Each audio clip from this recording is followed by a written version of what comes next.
Hello, friends. This is Sam Cheney reporting for Weaponized News. Today's April 20th, 2026.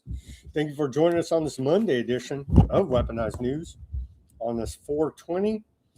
Happy International Weed Day. Happy Hitler's birthday. Happy day 52 of the Iran war, where Trump has announced again today that he's won the war.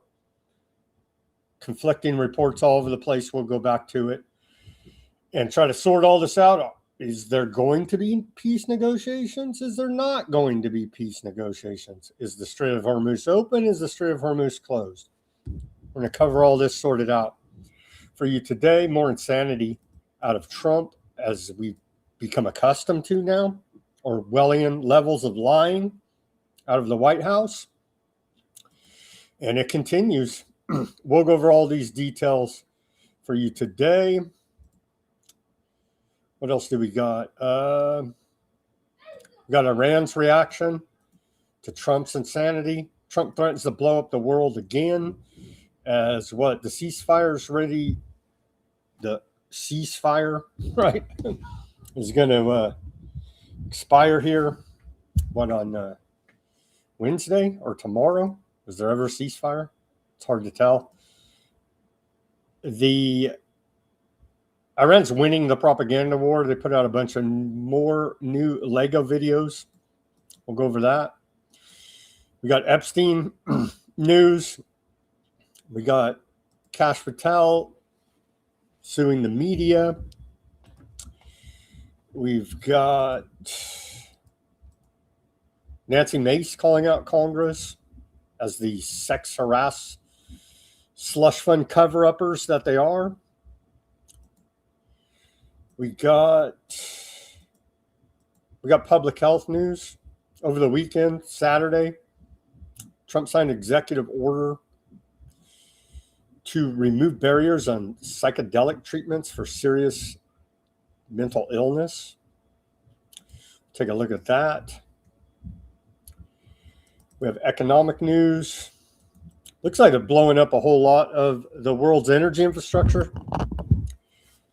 We got a bunch of reports all over the world of energy infrastructure on fire for whatever reason. Some due to attacks. Russia and Ukraine are still blowing the hell out of each other's energy infrastructure.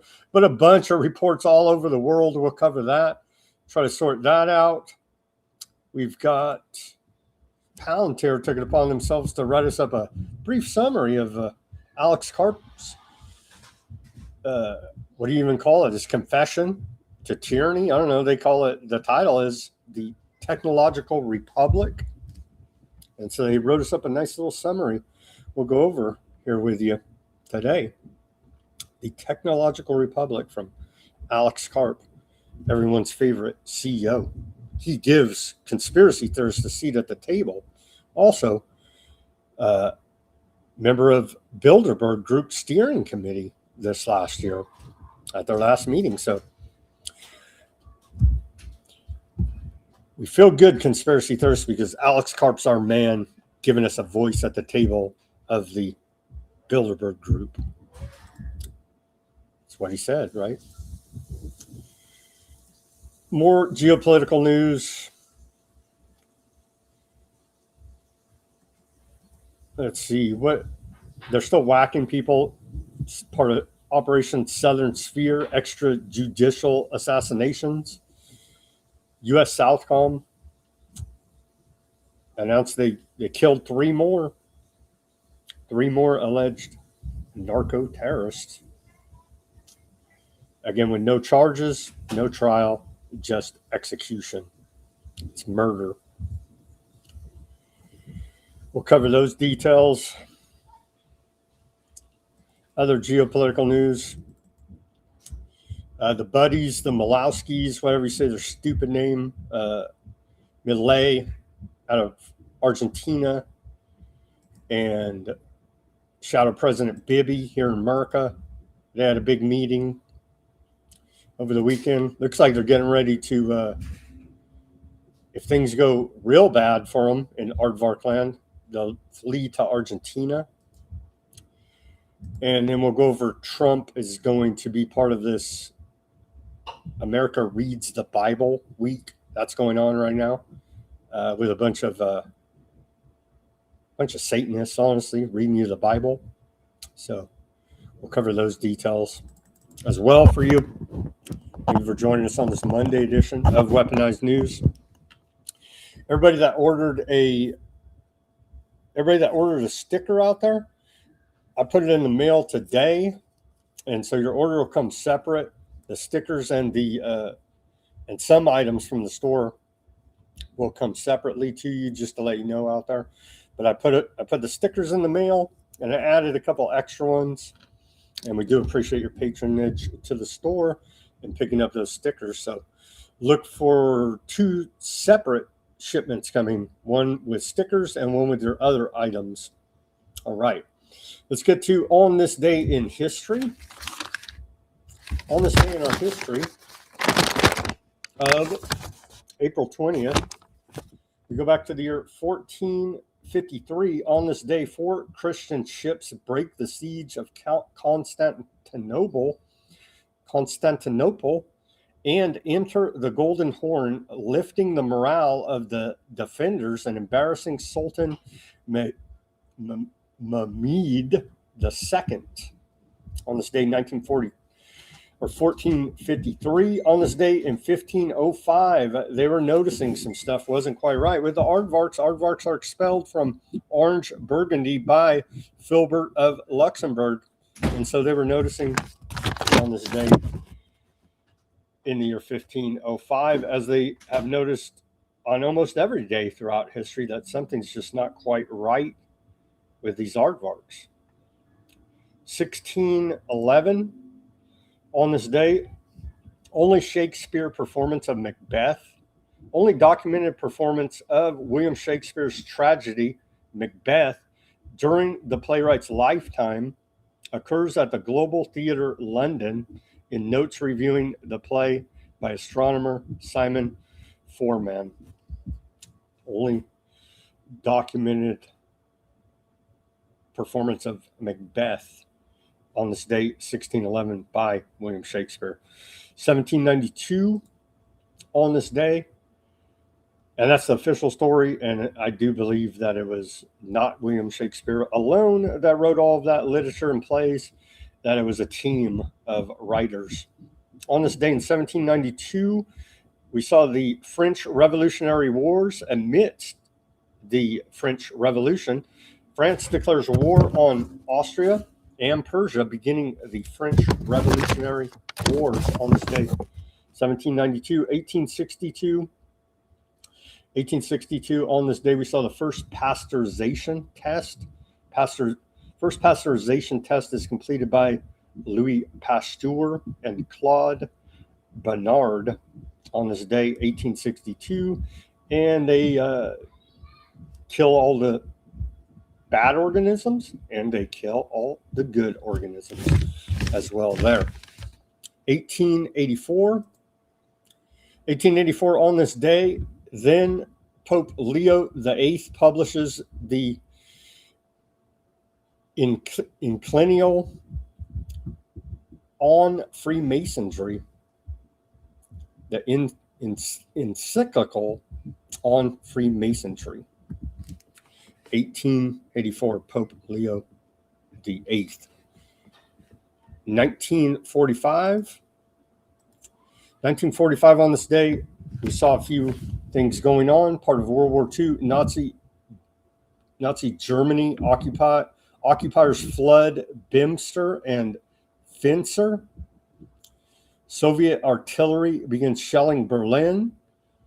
U.S. 7th Army captures German city of Nuremberg, and U.S. forces conquer Motambu Peninsula on Okinawa, all on this day, 1945. I found this one funny. On this day in 1979, then U.S. President Jimmy Carter is attacked by a swamp rabbit that swims up to his fishing boat in Plains, Georgia. And of course, that was a Iranian terrorist rabbit, right? Sure it was. Crazy story there. Jimmy Carter allegedly attacked by a swamp rabbit on this day, 1979. 2010 on this day. Remember the Deepwater Horizon drilling rig explosion? That was crazy. Killing 11 and causing the rig to sink, causing massive oil discharge in the Gulf of Mexico and an environmental damage, complete environmental disaster. And remember, they went and sprayed the stuff that like coagulates the oil and it goes to the bottom, but it's still there, causing pollution. And that stuff that BP sprayed, that's another pollutant. And so they really polluted the hell out of the Gulf of America, then Gulf of Mexico. Trying to cover this whole thing up, how bad it really was.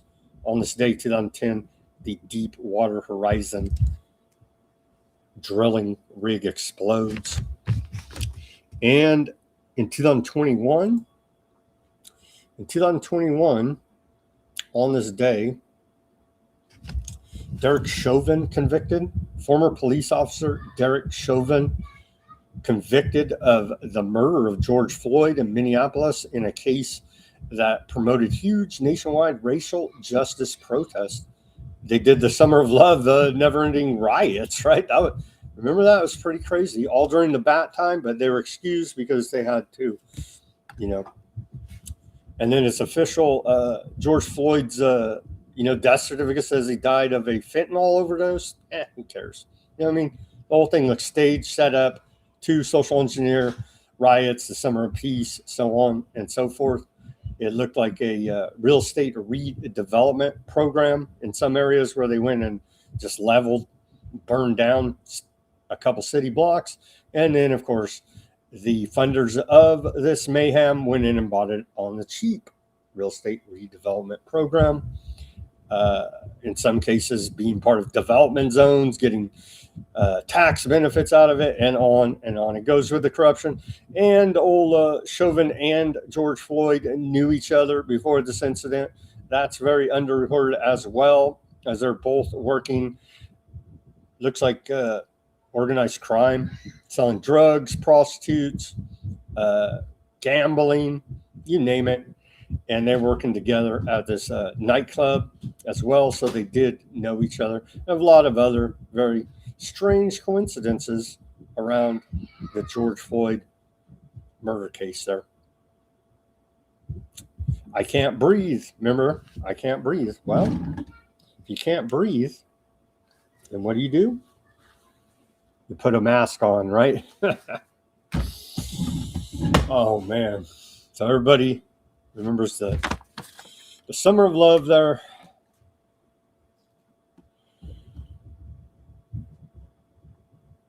George Floyd riots. All right, on this day, in our civil liberties history of April 20th, go back to the year 2004, George Bush, then president, lies about warrantless wiretapping. In a speech in Buffalo, New York on this day, President George W. Bush asserts that the government did not engage in illegal warrantless wiretapping. The statement was a lie. The comment was in response to repeated allegations that in the war on terrorism, the Bush administration was violating the law on wiretapping and other forms of surveillance. Bush had secretly ordered illegal NSA spying on October 4th, 2001. On December 16th, 2005, in fact, the failing New York Times exposed illegal National Security Agency NSA spying on Americans in violation of the FISA law, which was designed to limit it. As it turns out, NSA spying in 2005 was far more extensive than the failing Times story indicated.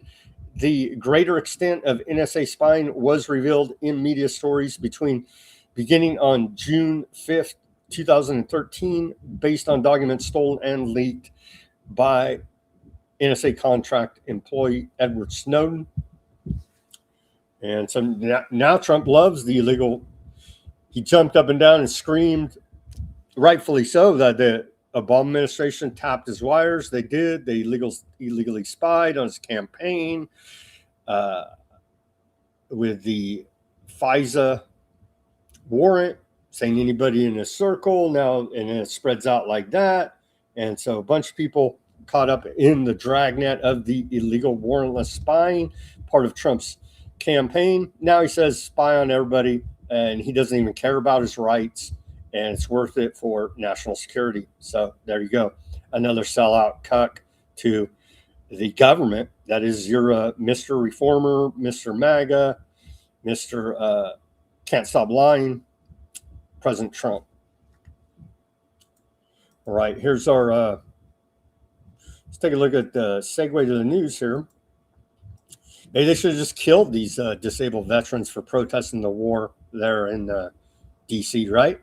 I'm sure MAGA would cheer that on at this point. Watch as veterans protesting war with Iran detained in Capitol Rotunda. And so here's a short clip. The guy's on a cane, and they got him zip tied up here. So as far as MAGA's not saying kill this disabled veteran for protesting the Iran war.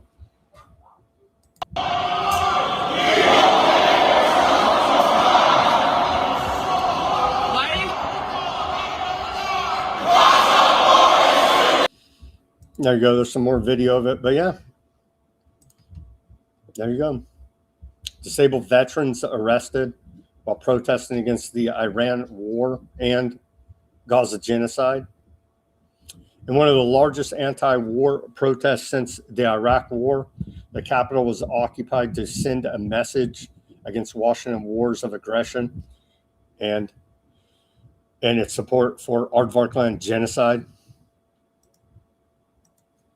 So I guess those disabled American war veterans are antiseptic haters, right? They should probably be arrested. We have a video later in the show. Some college girl was arrested actually for her wrong thing against Aardvarkland. We got that report. Pretty amazing. Let's hear from Greg Stoker here. He's a veteran, and he was part of this protest.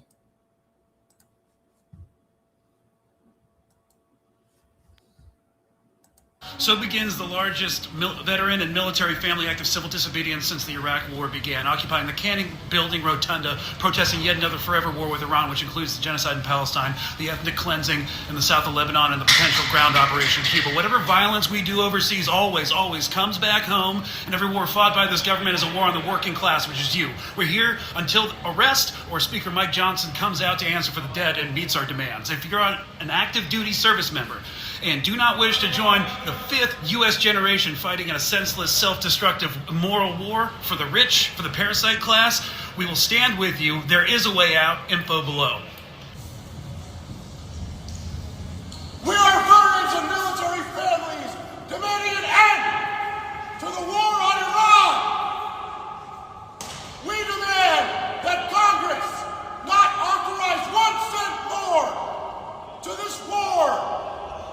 We demand that Donald Trump bring back all U.S. military personnel and stop these illegal and immoral attacks on the Iranian people.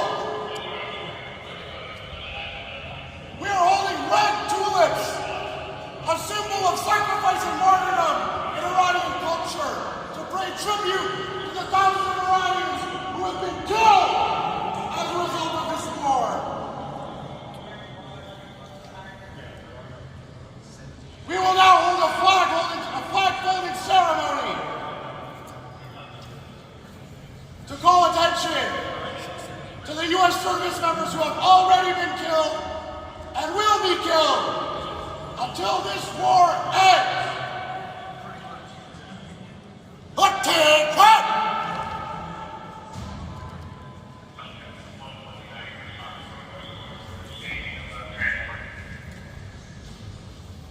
All right, we'll be covering this all day. Stay tuned.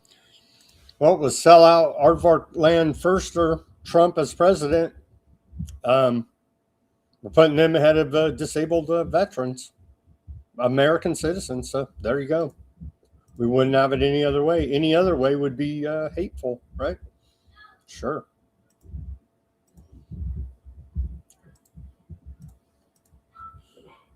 And here's Kamala. Is Kamala going to run in 2028? Her and Gavin Newsom. Wouldn't that be a wonderful ticket on the Democrat side? We are dealing with the most corrupt, callous, and incompetent presidential administration in the history of the United States. She's not wrong, but hers before this was that. So that's what we get. And then the next one's going to be even that much worse. And that's how it goes, you see. That's how it goes, because the government is inherently corrupt, an organized crime syndicate. It doesn't matter which one of these puppets you put up there, you see. And all of their rhetoric rings hollow here now. We didn't get any meaningful reform. They didn't arrest the swamp. We didn't get healthcare reform. We're in the never-ending war on terror. The economy shit. There you go. And need I go on? Trump says, highly unlikely, he will extend 2-week Iran truce if there is no deal before it expires, according to a report out of Bloomberg. Another long, Trump he's putting out these long ones, man. He's losing it. Trump can't meme. We're losing the propaganda war. Trump says, I'm winning a war by a lot. Things are going very well. Our military has been amazing. And if you read the fake news, like the failing New York Times, an absolutely horrendous and disgusting Wall Street Journal, or the now almost defunct, fortunately, Washington Post, you would actually think we are losing the war. The enemy is confused because they get the same media reports, and yet they realize their Navy has been completely wiped out. Their Air Force has gone onto darker runways. They have no anti-missile or anti-airplane equipment. Their former leaders are almost gone. This has been, in addition to everyone else, a regime change. I don't know. You tell Khomeini's still in charge there. I don't know. You tell me. And perhaps most important of all, the blockade, which we will not take off until there is a, quote, deal, is absolutely destroying Iran. They are losing $500 million a day, an unsustainable number, even in the short run. The anti-American fake news media is rooting for Iran to win, but it's not going to happen because I'm in charge. Just like these unpatriotic people used every ounce of their limited strength to fight me in the election, they continue to do so with Iran. The result will be the same. It already is. So there you go. Trump hates disabled veterans. There you go. There you go. Calling them anti-American fake news, those protesters we just saw. And that's Mr. America, Donald Trump. Mr. Treason, actually. So, yeah, he declared regime change. And hey, before you killed their supreme commander, supreme leader Khomeini, the Strait of Hormuz was open. And now there's his son named Khomeini in charge, and the strait is closed, or is it open? We'll have to see here. Completely ridiculous. Trump says the enemy is confused. Is he confused? He keeps saying we're negotiating, and they keep saying, the guys they didn't whack yet, like, we're not negotiating. Like, who are you talking to? Are you on your shoe phone, your can phone? Is that Barron pranking you? Is that Jared Kushner pranking you? Like, what's going on here? Video out of CENTCOM, U.S. Central Command. They say, since the commencement of the blockade against ships entering or exiting Iranian ports and coastal areas. U.S. forces have directed 27 vessels to turn around or return to Iranian port. United States warship 115. You are entering the area of a military blockade. This blockade of Iranian ports will be enforced and applies to all vessels regardless of flag. Any vessel that further intends to enter or exit an Iranian port will be subject to the right of visit and search in accordance with international law. If you attempt to run the blockade, we will compel compliance with force. Over. United States warship. That's freaking hilarious out there. They're out there citing international law. So it looks like we are continuing the piracy at the high seas. Another post by U.S. Central Command here. They say U.S. Marines depart amphibious assault ship USS Tripoli by helicopter and transit over the Arabian Sea to board and seize MV Tuska. The Marines repelled onto the Iranian flag vessel yesterday, April 19th, after guided missile destroyer USS Spernance disabled Tuska's propulsion when the commercial ship failed to comply with repeated warnings for U.S. forces over a 6-hour period, and they put out a video of that. So yeah, we're in a war. These are acts of war. Hostility of boarding their vessels here.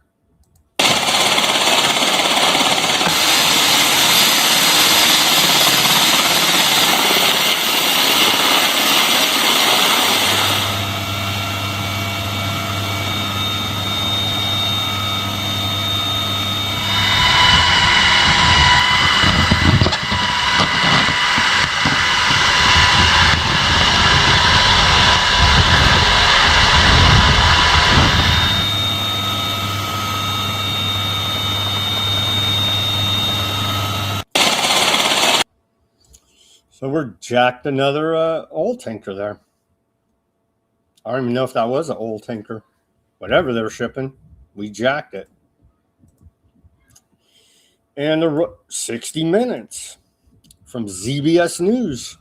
They're warning about, oh my gosh, the enriched uranium. Let's watch this propaganda piece reposted by the White House from ZBS News, 60 Minutes. UN inspectors believe Iran has close to 1,000 pounds of uranium enriched to 60%, nearly ready to be used in a nuclear weapon. 970 pounds of 60% highly enriched uranium.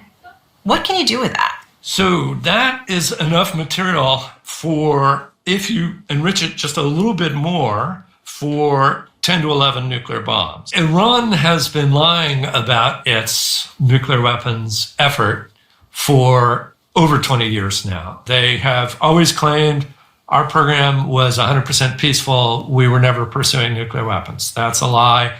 And then once the international inspectors got in and started finding some things out, the Iranians kept lying to them. UN inspectors believe Iran... I like that the White House is reposting fake news from ZBS 60 Minutes. Again, the intelligence community report to the Senate said Iran is not an imminent threat to America. But Trump is feeling a little bit of heat that he feels like he has to put out this post. He says, Aardvark land never talked me into the war with Iran. The results of October 7th added to my lifelong opinion that Iran can never have a nuclear weapon did. I watch and read the fake news pundits and polls in total disbelief. 90% of what they say are lies and made up stories, and the polls are rigged, much as the 2020 presidential election was rigged, just like the results in Venezuela, which the media doesn't like talking about. The results in Iran will be amazing, and if Iran's new leaders' regime change are smart, Iran can have a great and prosperous future. do we even say about this? If he likes the poll, then yeah, 100% MAGA approval. If he doesn't like it, it's fake news and garbage polls. It's just nonsense, honestly. And they had said, little Marco Rubio, when this whole thing kicked off, said that we did it because Iran was imminently going to attack Aardvark land. If I know having a memory is a conspiracy theory and documenting anything these liars say is a conspiracy theory, but we could run it all back if they really want to. Yeah, Trump's out of his freaking mind. And it's truly disgusting at this point. They don't support disabled veterans. They want to create more disabled veterans because they're crazy people. And they don't give a shit about America. Locked in mode activated. It's Monday. No excuses, just wins. Really? And they take dude's phone. And there's reports. There's a lot of reports. There is a lot of disinformation, fake news out there. I agree. But a lot of it's coming from this character right here.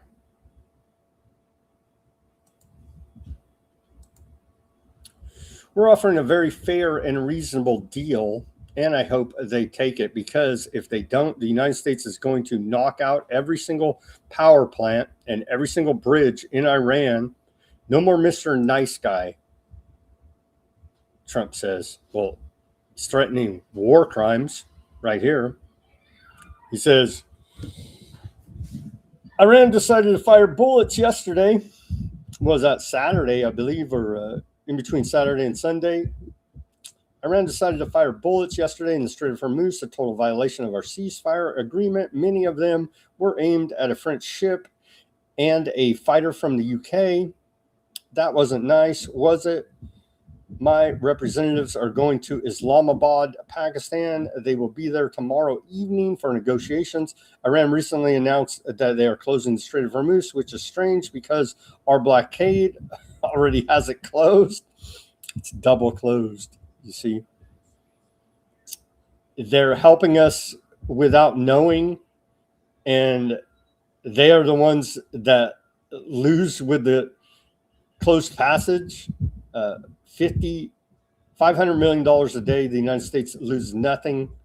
Well, what's the calculation on the political capital we're losing due to all of the energy shortages and starvation that this is going to cause millions of people to starve to death?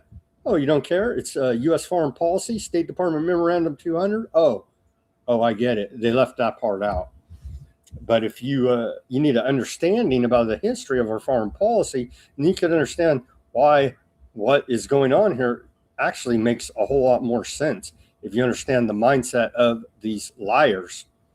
Stated State Department Memorandum 200, stated foreign policy is to sterilize the third world. Continuing here. U.S. forces operating in the Arabian Sea enforcing naval blockade measures. Yeah, they jacked that ship. Just more about bragging about it. Yeah, you guys are awesome. You jacked that ship. Department of War. U.S. forces disable vessel attempting to enter Iranian port. Violate blockade. More from Trump. The Democrats are doing everything possible to hurt the very strong position we are in with respect to Iran. It wasn't disabled veterans protesting you. They were hurting the strong position there. Despite World War I lasting 4 years, 3 months, and 14 days, World War II lasting 6 years and 1 day, the Korean War lasting 3 years, 1 month, and 2 days, the Vietnam War lasting 19 years, 5 months and 29 days, the Iraq War lasting 8 years, 8 months, and 28 days. They like to say that I promised 6 weeks to defeat Iran, and actually, from a military standpoint, it was far faster than that. But I'm not going to let them rush the United States into making a deal that is not as good as it could have been. I read the fake news saying that I'm under pressure to make a deal. This is not true. I am under no pressure whatsoever, although it will all happen relatively quickly. Time is not my adversary. The only thing that matters is that we finally, after 47 years, straighten out the mess that other presidents let happen because they didn't have the courage or foresight to be conned by Bibi. Oh, no, I added that. To do what had to be done with respect to Iran. Yeah, Bibi's been selling the same. Iran's going to nuke us in 2 weeks for the last 30, 40 years, right? Right. We're in it, and it will be done right, and we won't let the weak, pathetic Democrats, traitors all, who for years have been talking about the dangers of Iran and that something has to be done. But now, since I'm the one doing it, belittle the accomplishments of our military and the Trump administration. It literally has nothing to do with that. It's the fact that it's a legal foreign war of aggression, and you sold it to us based on lies. The same routine we're pretty used to here now, Mr. President Trump. The result will be the same. In my first term, I built the greatest military our country's ever seen. That's what we need, a wartime economy here, of course. The military industrial complex is making gazillion dollars. The rest of us can't afford to put a gallon of gas in the tank of our car to go to work to pay more taxes to the military industrial complex. You see this vicious cycle. Continuing here, including adding Space Force. That's a lie. It was already established before Trump. He just can't. He's a compulsive liar here now. He's turned into one. In my second term, I am permanently and judiciously using, or properly and judiciously using, our military to solve problems left to us by others of far less understanding and competence. Yeah, he's running around like a complete lunatic, trying to expand U.S. hegemonic power all over the world. We're building the Greater North America Project. Somehow it's our responsibility what goes on in West Asia region.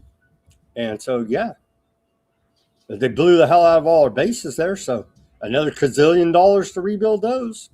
Many Persian Gulf states are saying, just leave already.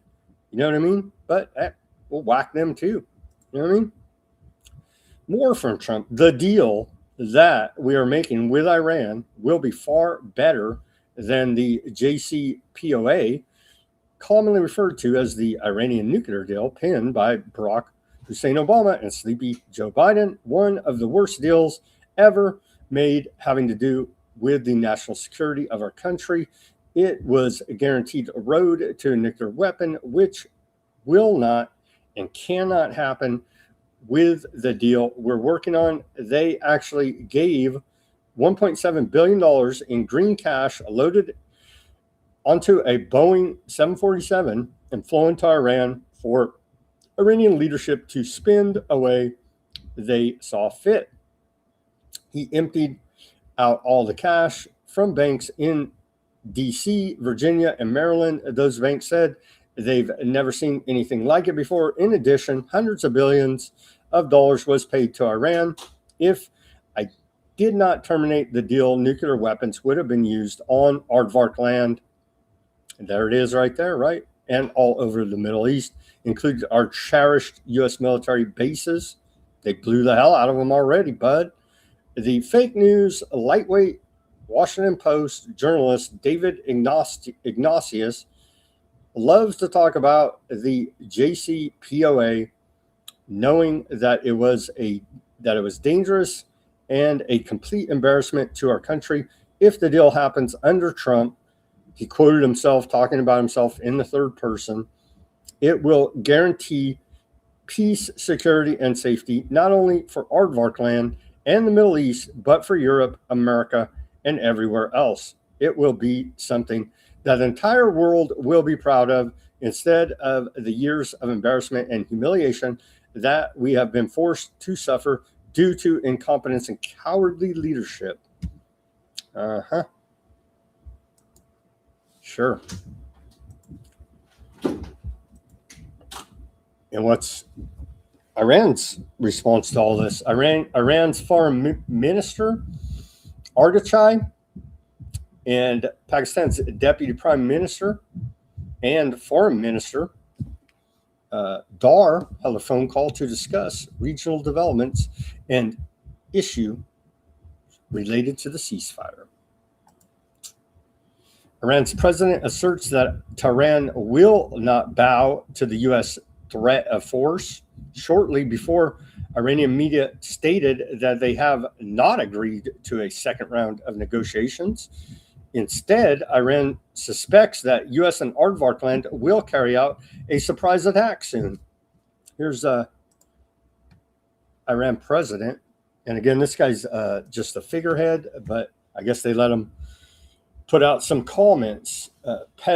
Pezeshkian, he says, honoring commitments is the basis of meaningful dialogue.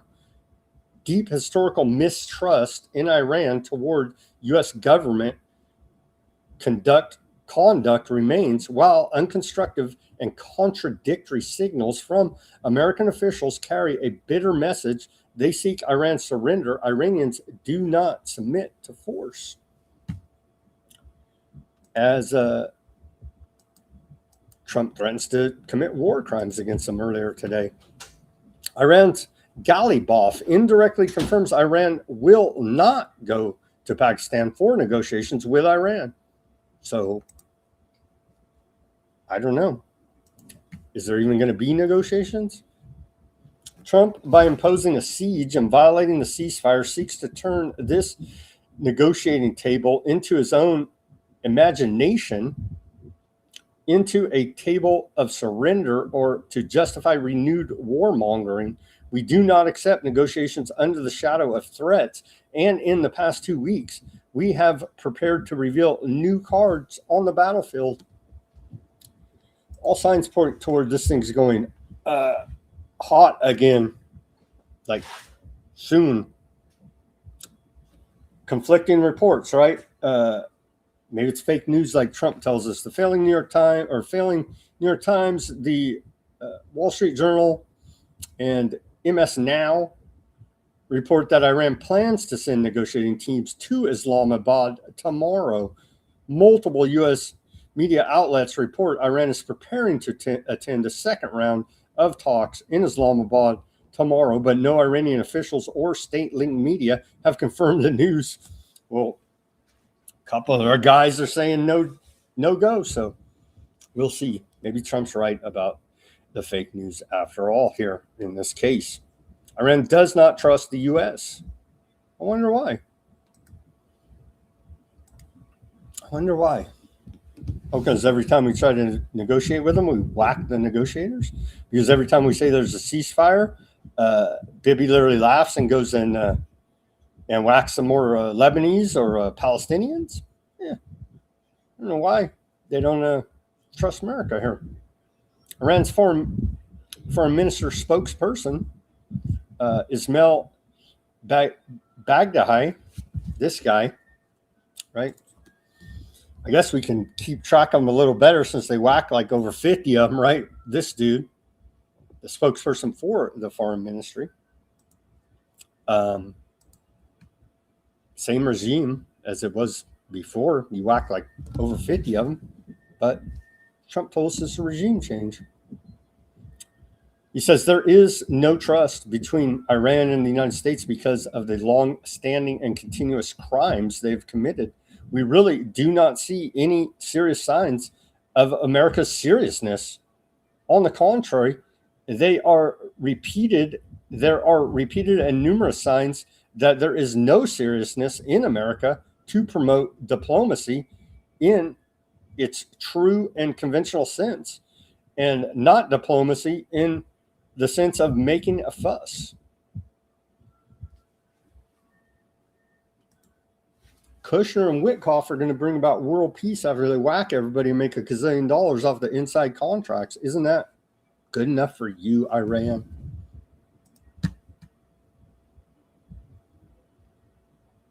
The Economist, was this 2 days ago? They put this one out, what we've been reporting to you here at Weaponized News. is America's losing the propaganda war. Astonishingly, a murderous dictatorship appears to be winning the propaganda battle against the land of the free and home of Hollywood. Curious as to how. And you just click clickbait headlines. Curious as to how. Where we're showing you the videos. This is how. This is how they're destroying America in the propaganda war here. We got a couple different ones. It looks like there's a couple different outfits putting these out as well. Here's the newest one out of Explosive Media, and they say they did now do an interview. They said, dang it, did I lose my spot here?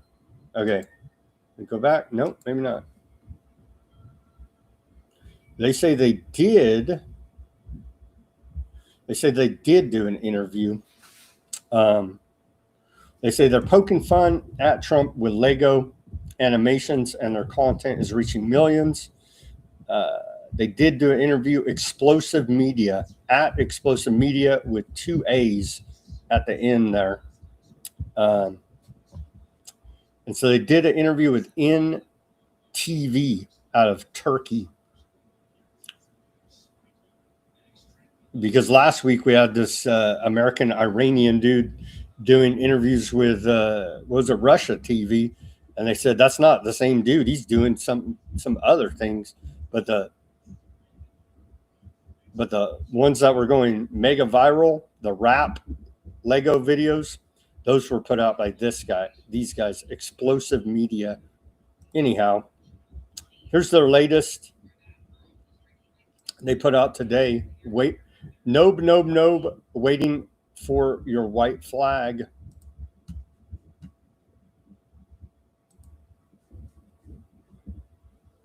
King in the sand, kissing ass for a deal. Drinking black gold, tell me how does it feel? Dirty lips, soil drips, you're losing the grip. Thirsty for the naft while you're sinking the ship. Plan A starts, Trump brings the clown. A puppet joker trying to burn the town. Crates of guns, money for the riot. Did you really think our streets gonna stay quiet? Lionhearts united, we stand like a wall. The traitors escaping, watch them all fall into the trash can, the bin of the past. Plan A is dead and it didn't even last.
Scared to death. Paparazzi and the secret is out. Epstein Island, baby.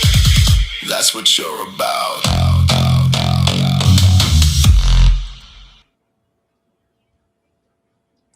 So yeah, we're losing the propaganda war. Iranians making Lego videos. Imagine that. They're not forgetting this, and we shouldn't either. The ritualistic blood sacrifice that kicked off this whole war here now. And they're basing it on this, right? Where he's holding up the little girl's backpack to remember there, Dr. Monarchy. And then here's the video, the Lego video of him holding up this backpack. They're using this as a rallying cry to rally the people of Iran.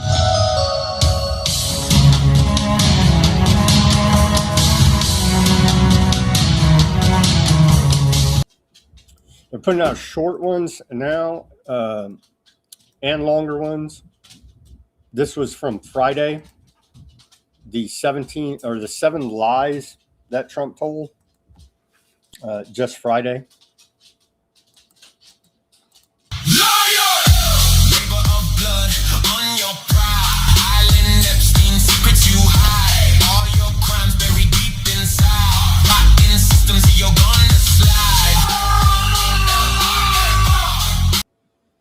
Can't keep track of all the Trump lies there. That was back on Friday, where he made all these false claims according to Iran.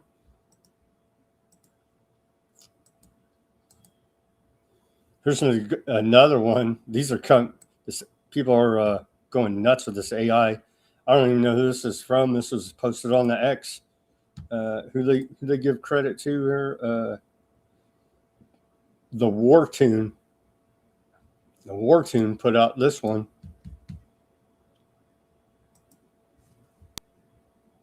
The Strait of Iran is fully open and ready for full passage. Only if your naval blockade is lifted. Oh, and you guys are giving up all of your enriched uranium. It's going to the United States. Iran's uranium will not be transferred anywhere. This is a sovereign red line. You guys have to stop dreaming. Perhaps we could take a small break. No break! We're making great progress! This is the golden age of the Middle East. By the way, what is this guy wearing? Do not ask. Otherwise... you would be bombed to hell. To hell. Confirmed. Oh well, look what we got here. Every ship that goes through the strait will get shot. Like the 2 vessels today. We will not let you blackmail us! The strait has returned to its previous state. Strict management and control by Iran. The meeting went great! Most points agreed! We are very close to a deal! Maybe you should stay off Twitter for a bit. He's negotiating with himself again. Want the full story behind the recent negotiations? Comment Hormuz, we'll DM you the full breakdown. And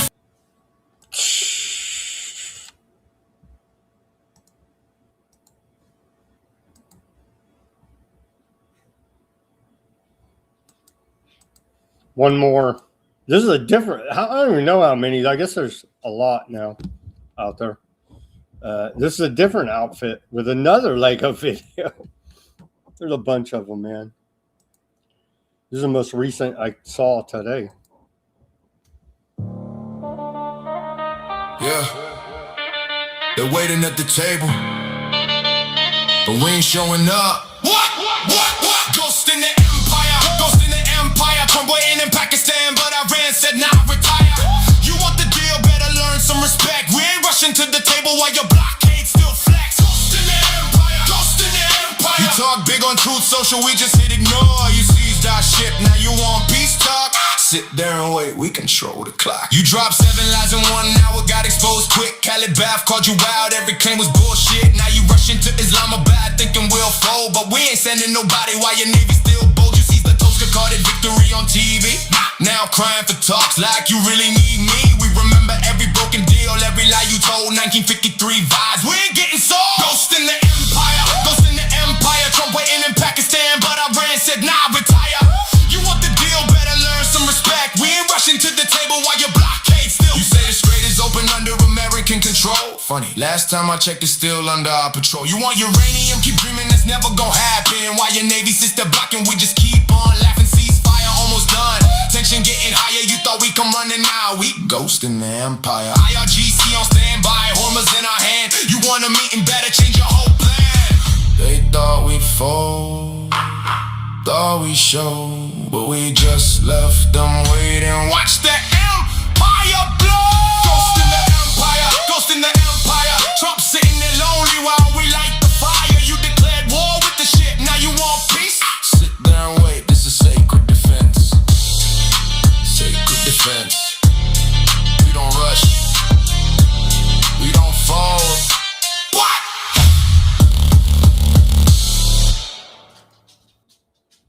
So who are these guys? Persia Boy, Matt. I think those guys are the best with the rap. I don't know. It's hard to tell. And there's more. They just keep coming and coming and coming. There's a bunch more, but we'll move off that as we've lost the propaganda war here pretty substantially. Nancy Mace is still out there banging on about all this corruption in Congress. Nancy Mace says that she calls on Congress to release sexual harassment records, wants an avalanche of resignations. Yeah, that's not going to happen. Like Iran's not giving up their enriched uranium. Congress is not going to resign over this. We want an avalanche of resignations. Every member of Congress who has used their position of power to cover up misconduct needs to go. That's the entire government. So they should all, I agree, but not just Congress. Everybody that's getting a paycheck signed by Uncle Sam should all turn yourselves into the migrant relocation centers right now and get ahead of the rush for your treason against the American people and our natural rights. She talks about Congress has serious moral and ethical problems. McCormick, Gonzalez, Mills, and Swalwell are the face of it. We've covered that, right? These four characters are the latest, but it's literally all of the government. It's literally all of the government. So, but Nancy Mace continues to beat that drum. She's trying to get out of the federal government and go work for her state as a governor, right? So she's trying to, but still keep a government job on the state level, but get out of the feds. And do we blame her, really? Because it's really bad. And she's been accused of having an affair with her staff as well. So is she clean any of this? Who knows? To me, they're all dirty. She's the one barking loudest about it, though. And she did force a vote. Was it 357 members of Congress voted to continue the sex harassment slush fund cover-up? It's our freaking taxpayer money they're using in all of this. As if their abuse is not bad enough to make it even that much more worse. It's our own freaking money. At least Trump and his private affairs and whatever weirdness he's in with cheating on his wife when he was a private citizen, he paid it out of his own pocket, not taxpayer money. Congress is forcing the taxpayers to fit the bill for their perversions. U.S. Labor Secretary Chavez de Reamer resigns. This woman. Remember, they were trying to, they were doing Q memes out of the Department of Labor there for a minute. And it was just like, F you guys already, man. You know what I mean? But she's resigning now. And so, Bindy got fired. Todd Lyons is going to resign, at the end of May, the end of next month. And so the rats are fleeing the sinking ship here now as Trump has lost his freaking mind. I don't blame him. So they went and stole as much as they possibly could. And don't worry, Trump has already said blanket pardons for all your crimes. So that's the transparency we get now, is it's in your face. They go and work for the crime syndicate, the federal government, do legion of crimes against we the people, and then they get a pardon from the chief executive because he signed off on all of their illegal activities, you see. And Biden started that, and now Trump's continuing it. And so why even have a government? They're the crime syndicate. You're voting for this? MAGA, you support this? Wow.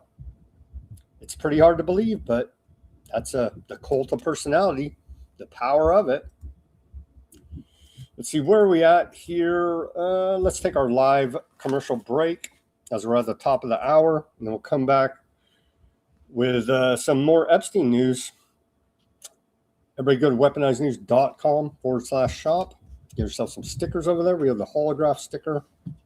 Here's a nicer looking one.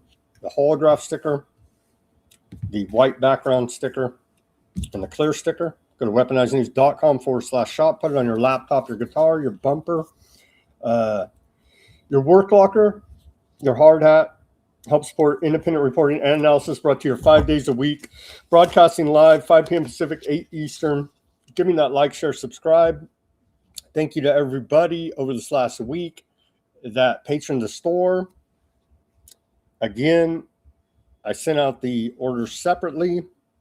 So the items you bought you'll receive them separately from the stickers, just to let you guys know how the shipping is working on that. And I do appreciate all the patrons to the store. We take donations as well. If you want to give us a donation, Cash App, buy me a coffee, Bitcoin wallet address, all in the description below this video. If you want to become a paid subscriber on Weaponized News Substack, and apologies for Friday's show. I did not post the links to Friday's show, but I will try. I always try. Sometimes we have technical issues, let's just say, and it doesn't happen, but the very large majority of shows, the links to everything we talk about are posted at Weaponized News Substack for documentation and your further research purposes. Become a paid subscriber at Weaponized News Substack. It's all free there for you. We appreciate all of the support. If you can't support us monetarily, which I understand due to the economy being in the tank in Trump's golden age here now, give us that like, share, subscribe, push that notification button. We're 25 subscribers away on the YouTube channel from breaking 1,000, and that would really help. That would really help if we can break 1,000 on the YouTube to be monetized on all the different tiers on the YouTube. And so head over to YouTube, give us that subscription, as well as we're making inroads here now with the short videos. We do long form news broadcast here, but the short videos do seem to break through here now. And so I've the last couple of weeks I've got on Facebook and YouTube these short videos with thousands and thousands of views, so they're able to break through more than the regular broadcast, and we'll keep on doing that and try to direct everybody back to here so you can get the full story about the one world government conspiracy that is rapidly approaching now as we are following that trail to 2030 and beyond. Okay, back to the second half of Weaponized News on this Monday, April 20th, 2026 edition. Thank you for joining us. Happy International Weed Smoking Day, if you partake in such things, and happy Hitler's birthday, if you partake in those celebrations as well. There, happy 420. Okay, welcome back. FBI Director Kash Patel sues The Atlantic for $250 million over story on alleged drinking and absences at work. There, in a 19-page lawsuit filed in D.C., Kash Patel is seeking $250 million in damages from ZBS News. The lawsuit lists 17 allegations in the article that Patel's legal team alleges were false and defamatory statements of fact, including that he is known to drink to the point of obvious intoxication. And they go on with the other offenses there by ZBS News claimed by, I won the gold medal for Epstein file cover-ups. Kash Patel, your director. And I don't know why they would claim he drinks obsessively. That's obviously false, right? And so there he is celebrating winning the gold medal for Epstein file cover-ups with the U.S. hockey team in Italy earlier this year. I don't know why they would make these claims. We covered this guy, Paolo Zampoli. He's now threatening to sue people because he introduced Melania to Donald via Epstein. And so he's put out a second notice threatening a class action lawsuit against anyone speculating about him. Here's his threat there. Second notice to all media outlets. We confirm that legal actions are currently underway across multiple jurisdictions, including the United States, Italy, and Brazil. Our legal team is actively identifying and pursuing all individuals, entities, and accounts involved in the dissemination of false, misleading, and defamatory content. Any media outlet or individual that publishes, supports, or amplifies such content will be included in a class action lawsuit and held accountable to the fullest extent of the law. So there you go. Epstein co-conspirator there threatening, reporting on his crimes. It's very good of him. F him. Will probably be get sued as part of a class action lawsuit. Because the Department of Justice is continuing to cover up the Epstein files. Here's this bizarre case continues of old Palm Beach Pete. Striking resemblance there to Epstein.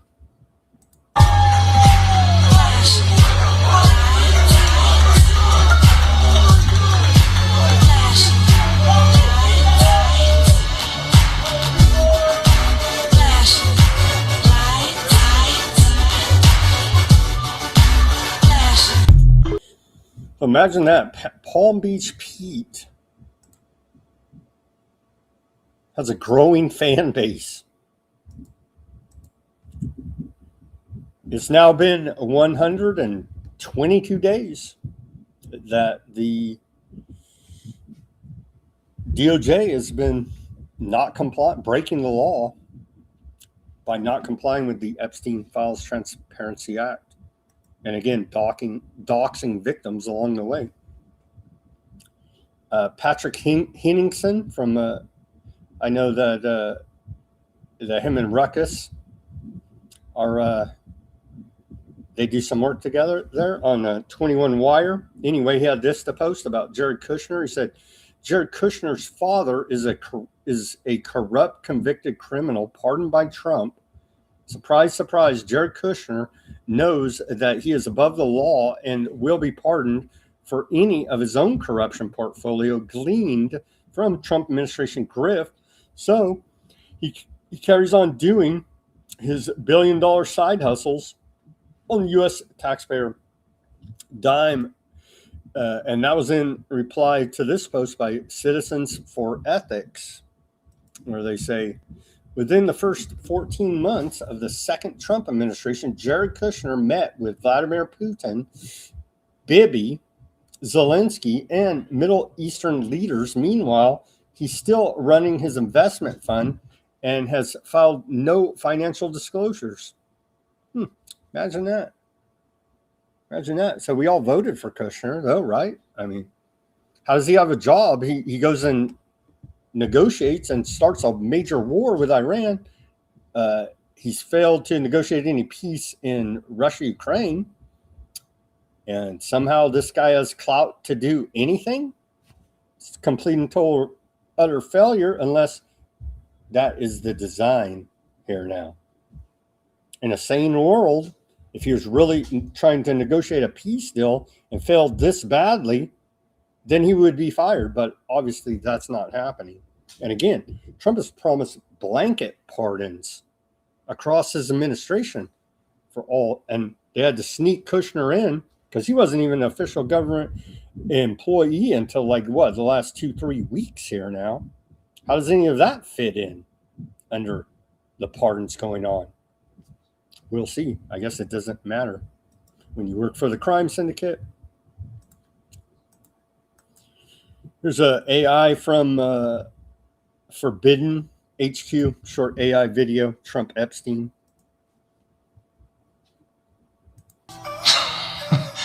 Attaboy. You really are something, Donnie. You're a star. Hold your feet up higher, will you?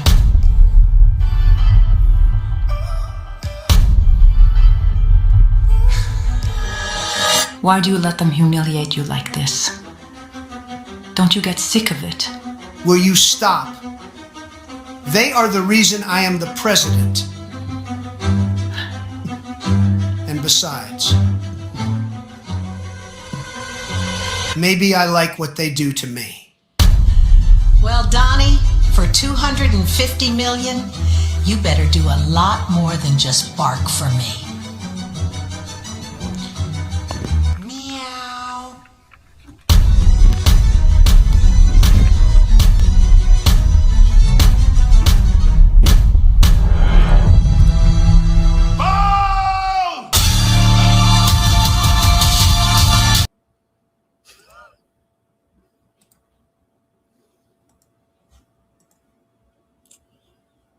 And here's Mr. Clickbait. And I used to like this guy at one time. I guess Obama did put him in prison for like, what, a year for violating campaign finance law. And so was all that just sheep dipping him to give him street cred, because now he's just he's fallen very far in my eyes to just a clickbait headline dude. Now says that it's time to move off of Epstein. Well, F you, you're part of the cover-up now too. Are you on the list? What do you know about it, Dinesh D'Souza? I'm going to talk about the Epstein files, and I'm going to make the case that even though there are unanswered questions about Epstein, it is in fact time to move on. I'm going to yeah, we're never moving on, dude. We're never moving on.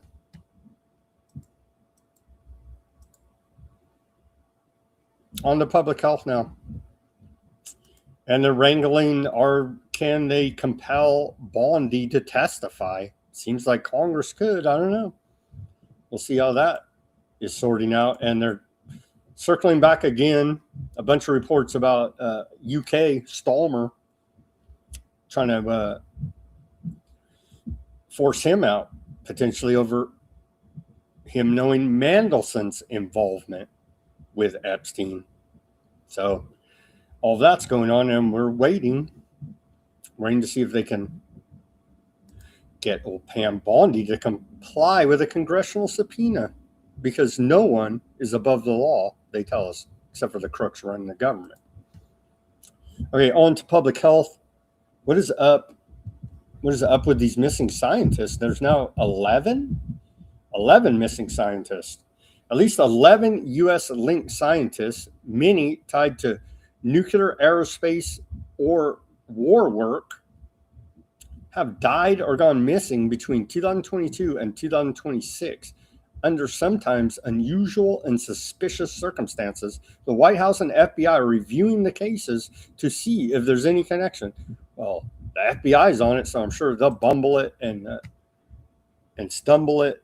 And yeah, it's wonderful. There you go. The case of the missing or deceased scientist continues. Why would you go this? Why would you? I don't know.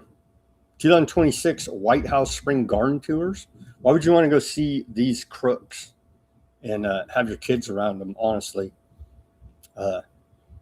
these people they're brainwashed.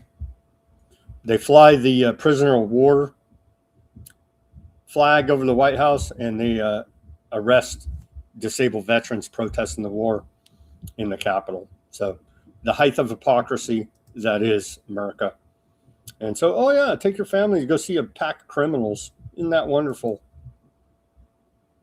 I guess maybe if you're illustrating this is the top crime syndicate in the world and explaining that to the children, even though I don't think that many signing up for this White House Spring Garden Tour are of that mindset, that would be a true educational service for the children. Sad tragedy over the weekend. There was a mass shooting. 8 children killed in Shreveport mass shooting. And so extremely tragic. A Caddo Parish Coroner's Office has identified 8 children who were shot and killed in a domestic violence incident in Shreveport, Louisiana, yesterday morning. Very sad indeed. Very sad there indeed. But the problem is here, and I did see some anti-self-defense government people, usually the Democrats, right? I did see them, as soon as this happened, jump on it and say, well, we need common sense. You don't have a right to self-defense, as they always say. But turns out the shooter was a black man. And so that is going to cause this story to go away very quickly because it doesn't fit their prescripted narrative here now. The suspect, who was the father of 7 of the children, was killed after a vehicle chase, police said. And so quite horrific tragedy there in Louisiana. 8 children killed, 2 women wounded. But again, they're all black. You see, the shooter's black, the kids are black, and so this doesn't fit the narrative, and this story will go away, sadly enough. Sadly enough. Because don't you know, they wanted to use this to campaign against your right to self-defense. Better believe it. So, senseless, horrific tragedy there, continuing. Yeah, it's up to 8 now. It was reported 7, up to 8 dead. The gunman is identified as 31-year-old Shamir Elkins. Cops killed him in a pursuit, they say. The attack was the deadliest mass shooting in the United States in more than 2 years. But it was also part of domestic violence. It wasn't a lone wolf, just random shooter. You know what I mean? It doesn't really fit their. You can't have self-defense, anti-Second Amendment narrative. So they're going to drop this story because they don't give a shit about the victims, the people. It's all about politics for these bastards. Hey, but what the hell? You can forget about that tragedy, get loaded out of your mind on hallucinogens. They rolled this out over the weekend, accelerating medical treatments for serious mental illness. And so you have to be mentally ill if you trust any drugs coming from this government. They do have a history, i.e. MK Ultra, of abusing psychedelics to carry out trauma-based, fear-based mind control programming. Trump did this over the weekend. Today I'm pleased to announce historic reforms to dramatically accelerate access to new medical research and treatments based on psychedelic drugs. This executive order will remove the legal impediments that block American researchers, scientists, physicians, and clinicians from properly studying these medicines. We're also coordinating with the DEA and the Department of Justice to begin rescheduling reviews after successful phase 3 trials. I think there's a lot of people out there that need help, not only our veterans, but our civilian population that can benefit from this. These drugs are illegal not because they're harmful, they're illegal because of the 1970 Controlled Substances Act that was passed by the Richard Nixon administration. For 56 years, we've lived under those terrible conditions. We're free of that now. We're free of that now. Thanks to all these people that we see next to me, and thanks to President Trump. Thank you very much for taking care of your service members and your veterans, and giving the members that have been working on this for so long a chance. President Trump has delivered an epic victory for all humanity. There you go. Epic victory, because you have to be loaded out of your mind in some other dimension on hallucinogens to believe the lies these bastards are selling us. And again, not against the psychedelics in and of themselves, but administered by the government, hell yeah, you better be against it. Because again, they have a long history of abuse here now. And magically, Joe Rogan and Bobby Kennedy Jr. and Trump are turning that around? No. Bullshit. Bullshit. We never got any justice for MK Ultra abuses. President signs executive order accelerating mental health treatments, including psychedelics. The White House said since 9/11, we've lost over 21 times more veteran lives to suicide than on the battlefield. Yeah, because they come back home and have a crisis of conscience and realize the war they went and killed a bunch of Iraqis for was total freaking bullshit. And now they go protest the war, the newest war, the current war with Iran, and you arrest them. You think you could be, you think they lost their morale for USA? That's the same case over and over and over and over and over and over. Gung-ho, go kill the bad guys because the government told me. They come back home, can't live with themselves for what they've done overseas in these illegal foreign wars of aggression. And yeah, it's horrific. They kill themselves, self-medicate, and now the government's trying to get them into a new MK Ultra program.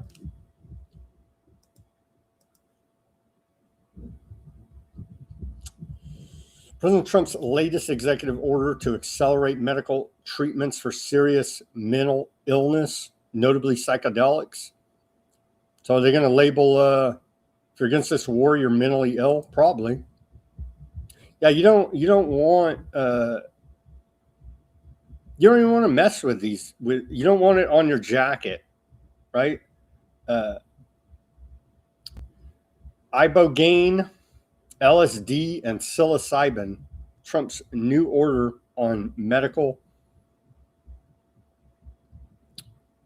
They call it a turning point for the military veteran community. Isn't that interesting? Why do they use that language? A turning point. Trump's executive order signed Saturday calls on the U.S. FDA to facilitate access to psychedelic drugs, including ibogaine compounds, psilocybin, ketamine, LSD, MDMA for eligible patients suffering from major depressive disorder and substance abuse disorders. How about this? Stop doing illegal foreign wars of aggression. That could also help. Oh, they leave that out. So once you wake up to the fact that this government is the crime syndicate and a pack of murderers serving Satan, once you wake up to these facts, oh, here's some LSD for you to take your mind off the fact you just serve pure evil overseas there, veteran.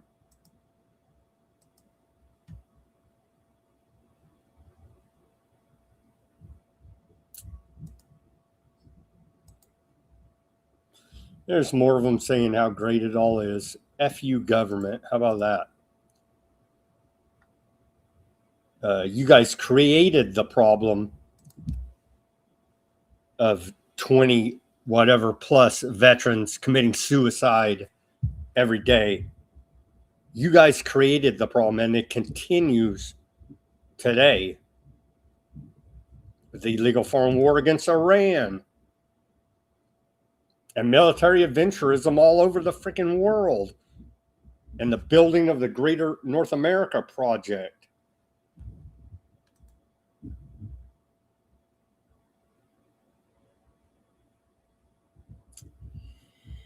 What do they say? Yeah, they're cutting through bureaucratic hurdles.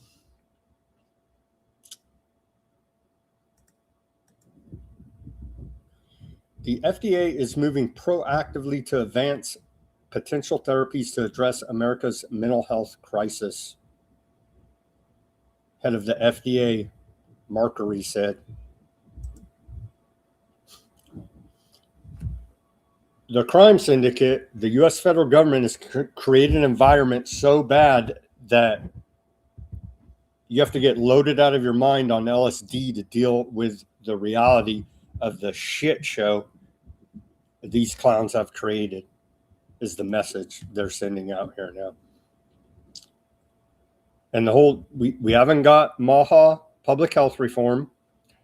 Trump still says Operation Warp Speed and the Bat Miracle is the greatest thing ever created. And now they're rolling out hardcore hallucinogenics on top of that.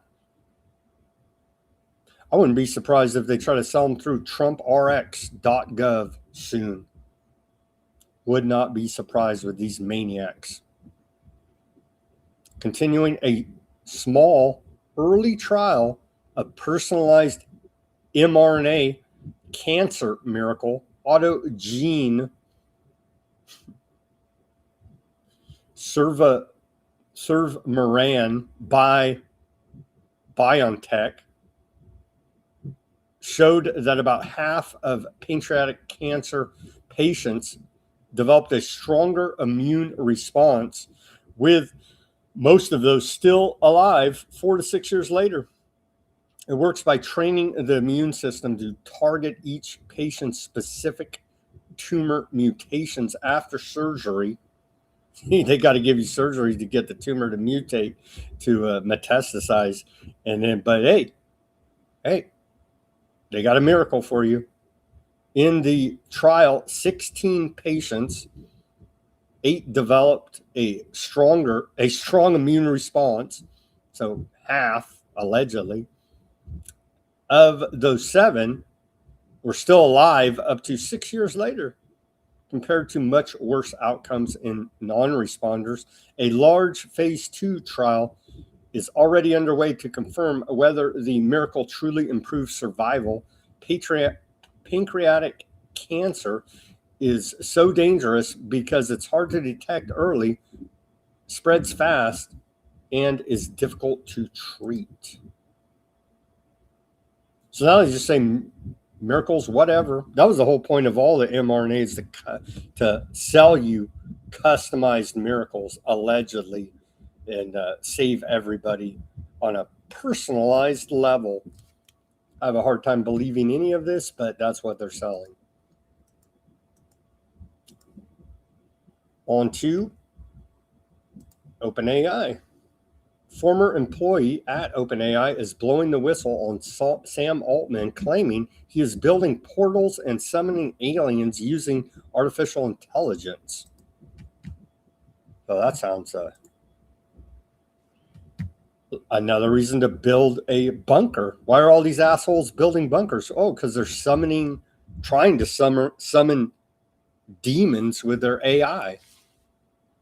This kind of AI capacity is shaping the balance of power between nations and all of our security.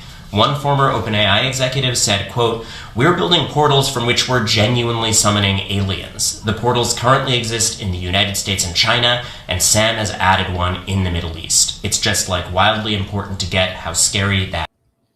And so we're just supposed to let them build portals to summon aliens or demons, build data centers everywhere, take all of our water, energy, resources, poison the whole environment around the place. And we're supposed to say, oh, you're just wonderful because you're a gay aardvark. You know what I mean? Like, what the? Oh, thank you for taking our jobs too. Like, what? That's where we're at. That's where we're at, man. They're out of their mind. They're transhumanists. Right? And they're all building bunkers, summoning aliens using artificial intelligence. Is any of this real? I don't know. Do I think they're trying to do this? Yeah, I think they are. Do I think they need AI? No. What's his name sorted it out? Old Aleister Crowley sorted it out a long time ago. If you want to go look up his works, if you want to do dark occultism and summon up demons, right? Because that one he summoned up looks just like the freaking gray alien, the classic gray alien. I forget the guy's name, that demon's name, but I don't think you really need AI, because they were doing this. They've been doing it for all of time. So I don't know what the AI really does in all this summoning of demons, but I don't doubt these maniacs are trying to do the most evil that you can imagine. On to the economy now. That was our public health section. Yeah, be careful of, don't do drugs, kids, especially those issued by the government, as they do have a history of MK Ultra, mind control programs. Just saying. On to the economy now. On April 20th, 2022, so 6 years ago today, on this day, Bloomberg had reported the price of oil closed below zero at negative $37.62 because they shut down the world's economy for Operation Warp Speed, a la Donald Trump saving the world from the bats. Although the U.S. economy, listen to this Orwellian doublespeak out of, and we wouldn't have it any other way, out of our bankers, right?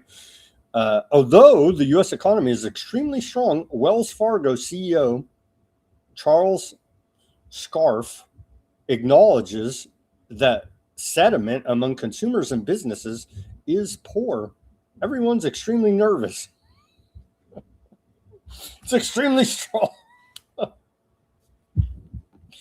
God, I'm sick of these bankers, these con artists, these politicians. They're just freaking liars. Stop doing business with them. There's another, what do they call it? Hack. There's a life hack. It's been around forever. Don't do business with these big banks. Go to your local credit union. Go to your local credit union. The big four that should all be in prison for all the fraud they committed in 2008. Well, the whole system in and of itself is a fraud, but we'll just go back to 2008. They should all be in prison. Wells Fargo, JP Morgan Chase, Bank of America, Citi. So if you're banking with them, take your money and go to a local credit union. It's the least you could do for yourself and the economy, actually. Stop dealing with these big banks altogether here now, as they're a pack of crooks. And they'll do bail-ins. They'll steal your deposits. Better believe it. Tim Cook, Apple CEO, is stepping down, and he's being replaced by John Ternus. And so this guy is going to be the new, with Cook assuming the role of executive chairman on September 1st. And so here's going to be the new CEO of Apple, this guy right here.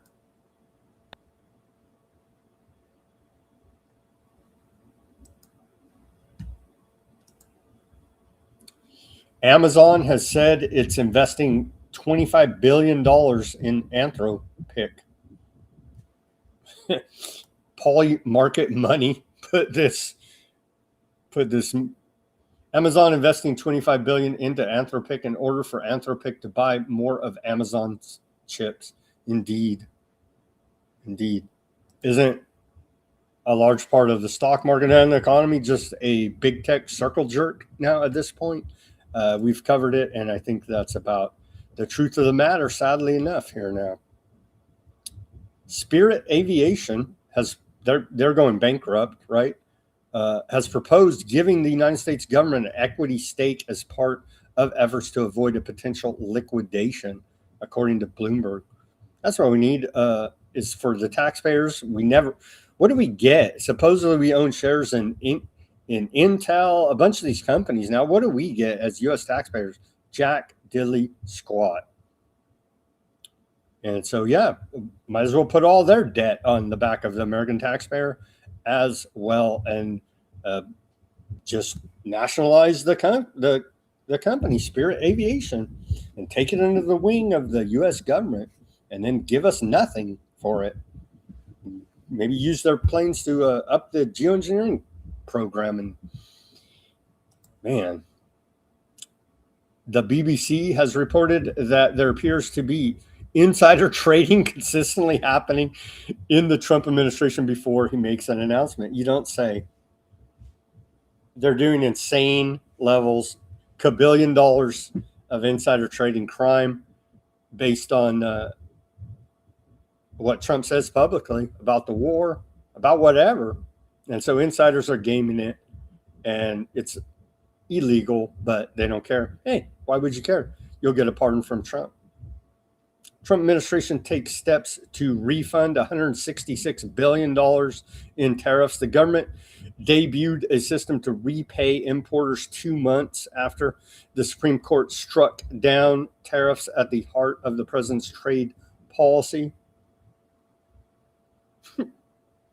Trump administration today took its first steps toward returning more than $166 billion collected from tariffs that were struck down in February, just over a year after imposing many of the duties. The government began accepting requests for refunds, surrendering its prized source of revenue plus interest.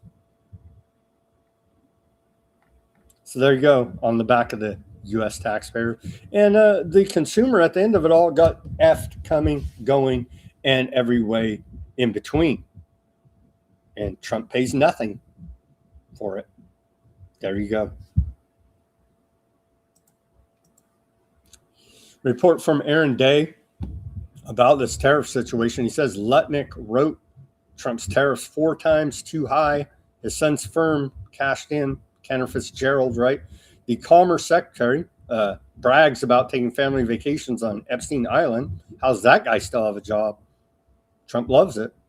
The Commerce Secretary, Lutnick, wrote the reciprocal tariff formula with an elasticity of 0.25.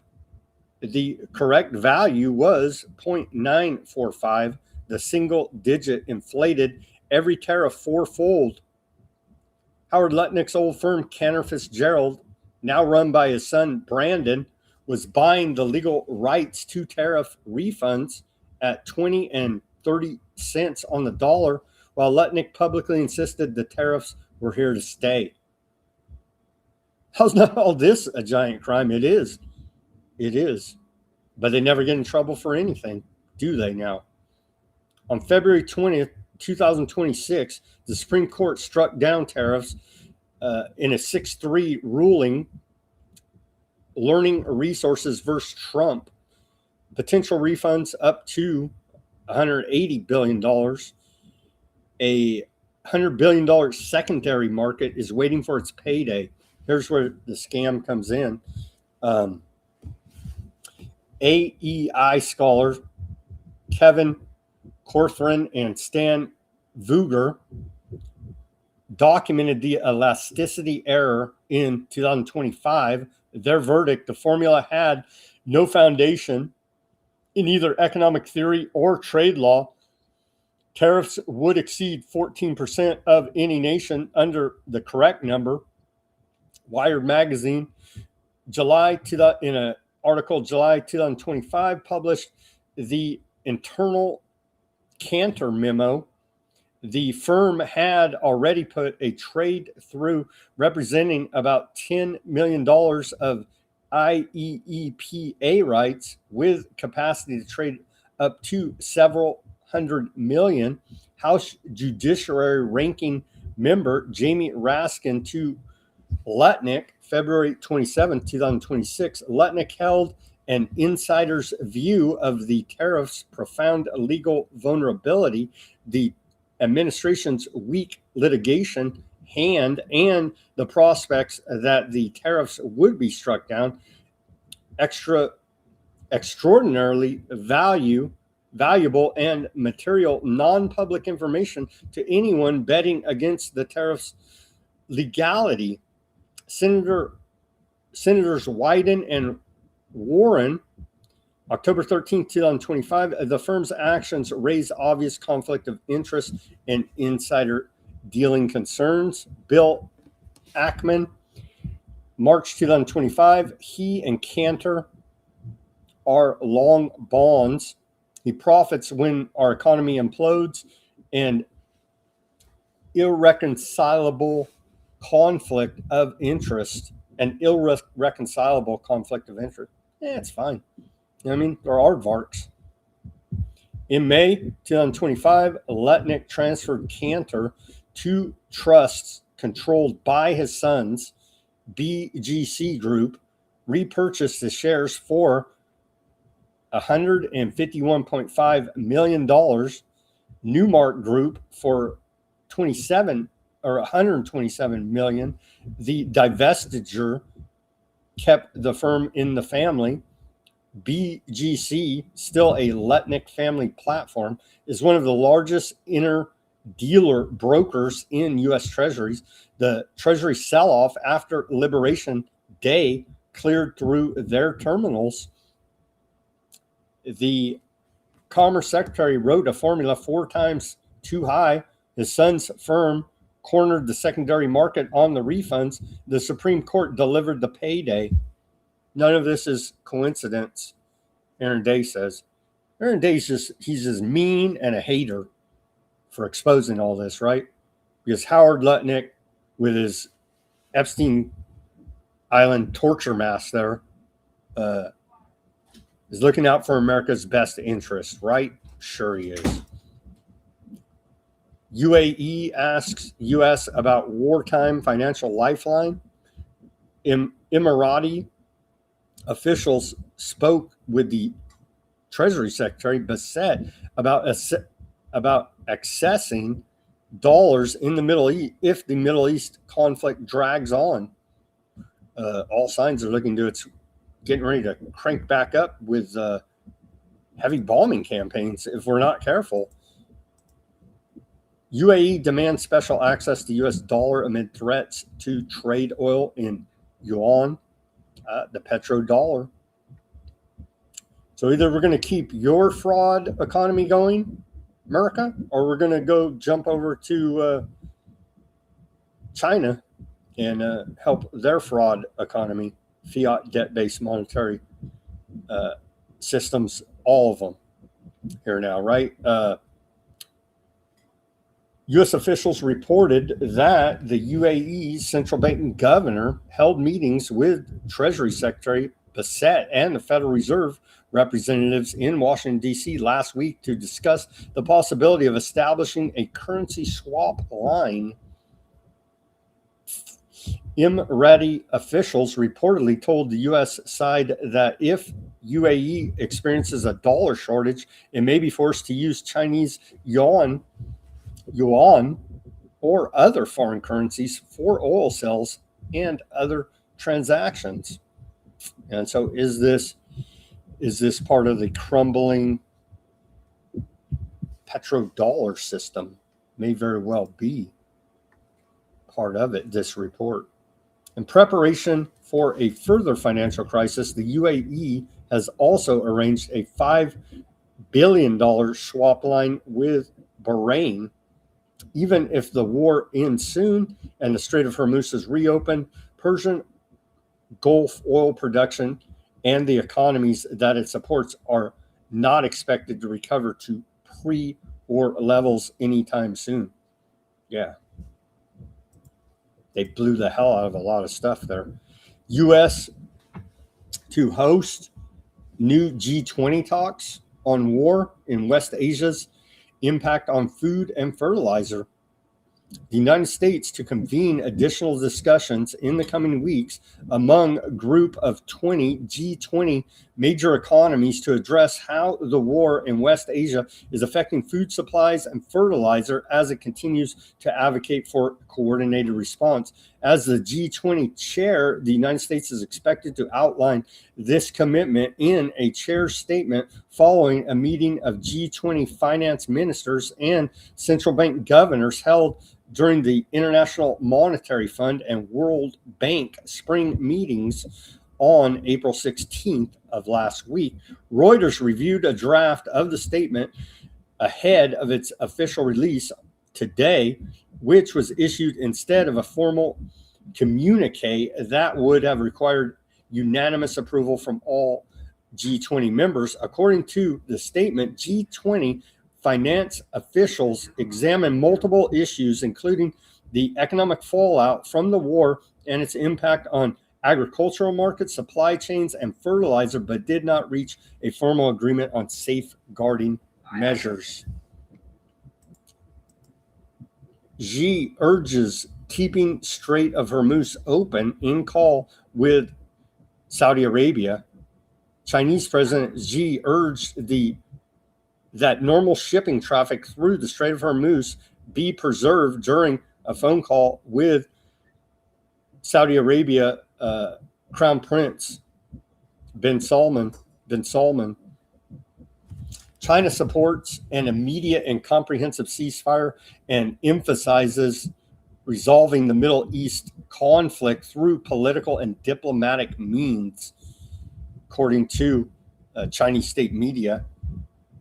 The Strait of Hormuz should remain open to normal passage, as this serves the common interest of regional countries and the international community. They went on to say through Chinese state media there. Financing tops agenda as Turkey prepares to host COP31 summit. And so, hey, we have to get to net zero some way. The CO2, it's still bad, right? But we just moved on to blow up the world's energy infrastructure. You will have no energy to produce excess amounts of CO2 to spontaneously combust, as they continually tell us. So we're going to get to net zero CO2 one way or another, apparently, here now. Turkey's environmental and climate minister said this year's UN Climate Summit will aim to translate previous commitments into concrete action with a strong emphasis on financing, as Ankara prepares to host and lead COP31 in November. So that's still a long ways off. Maybe we'll all spontaneously combust before then. So we'll have to follow that. They went on to, what did they talk about? $1 trillion pledge. They went on to say, central to the challenge, with close to $1 trillion required to support developing nations in meeting climate goals. Wowzers. So, yeah, we're going to keep that going as part of the goals for sustainable development. UN Agenda 2030, One World Government Agenda continues to march forward. There. Catherine Austin Fitts posts this. The numbers tell the story. Approximately 93% of global financial assets are controlled by 8 intergenerational banking families through central banks, clearinghouses, and custody networks. The other 8 billion of us compete for the remaining 7%. That is not a free market. That is centralized financial management. The real power isn't in elections or headlines. It's in the ledger, the law, and the kill switch on your transactions. If you don't own your capital stack, you are a managed asset, and managed assets get liquidated when the balance sheet requires it. Indeed. And where are we at with the price of oil? It did go down. With the Strait of Hormuz still closed. So the price of oil here, according to MarketWatch, $88.40 at the close today there. Let's take a look at the price of a gallon of gasoline, and that has gone down as well. That has gone down a little bit. We're still over $4. The national average, according to AAA, for the price of a gallon of gasoline here in America is $4.04. Here's that, and that has gone down. It has gone down. You can see last week it went down at what, about, I don't know, 8 cents, maybe 10 cents. So it did go down a little bit there. Here in California, we're hanging tough, right around $5.83 a gallon on average again, as it looks like the Strait of Hormuz is closed. So what is up with all of the energy infrastructure under attack? Kazem news agency reports that Iran plans to strike the following targets, taking a total of 32% of global oil supply offline. And so if this thing cranks back up again, which it's appearing it will, we could expect more of this energy infrastructure there in the Persian Gulf to be attacked and taken offline. We're already at about 20%. And so, yeah, what the hell? Add another 12%. And what is up now? Massive fire reported at Romanian power plant in Bucharest.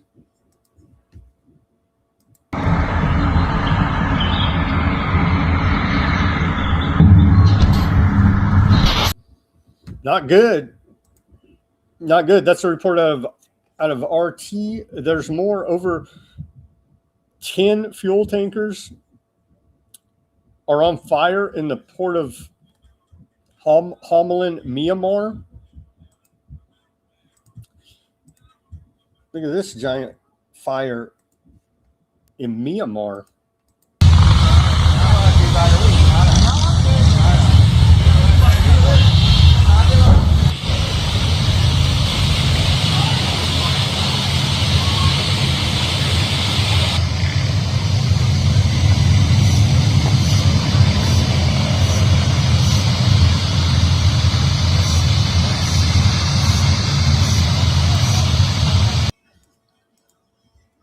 Who's getting the carbon tax bill? Well, probably America, right, for all this. Massive fires have broken out in Indian refineries, Indian oil refineries. There's a bunch of video of this. Russia, Ukraine are blowing the hell out of each other's energy infrastructure. Russia's Tuapse oil refinery has been completely destroyed by Ukrainian drones. Here's a clip of that. The whole place on fire. Apocalyptic hellscape here.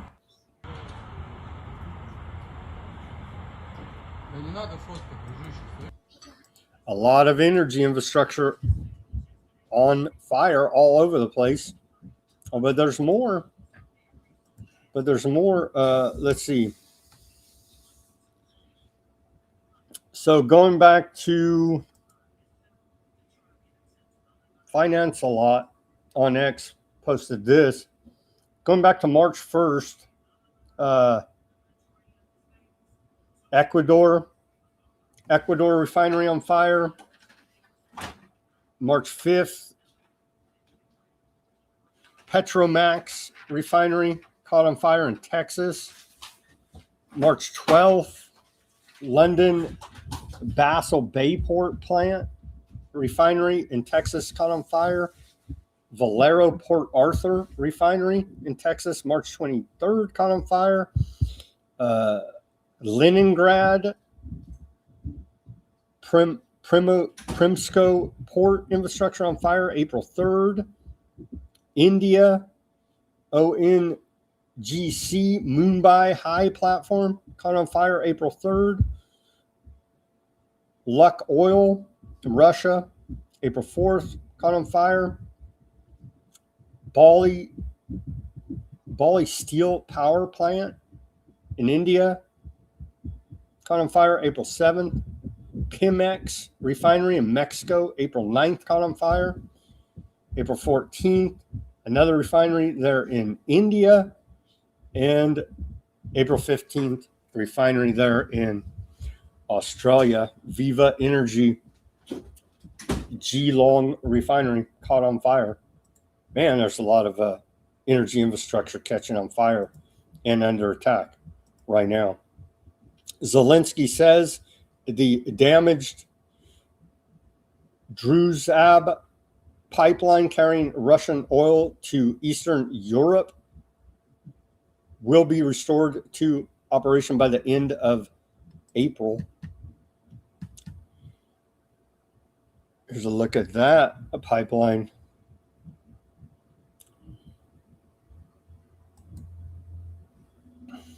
The world's energy infrastructure is under attack. Michael Yon says, put out this post on the X, says, crashing the world is not an unintended consequence, but an intended feature. A Zionist structure wants global depopulation. This is not first and foremost an energy war. The energy component is huge, but that's not the motive. Motive is depopulation and control of remnant slaves, i.e. State Department Memorandum 200 there. Yeah.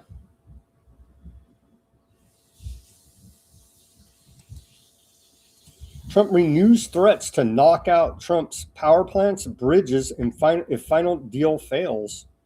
Yeah, he's threatening war crimes openly. It's disgusting. Trump claims a U.S. Navy destroyer intercepted an Iranian cargo ship in the Gulf of Oman, fired on it after it ignored warnings and placed it under U.S. custody. We showed the video from U.S. Central Command of us pirating their ship. So, yeah. Things are escalating back up with shots fired.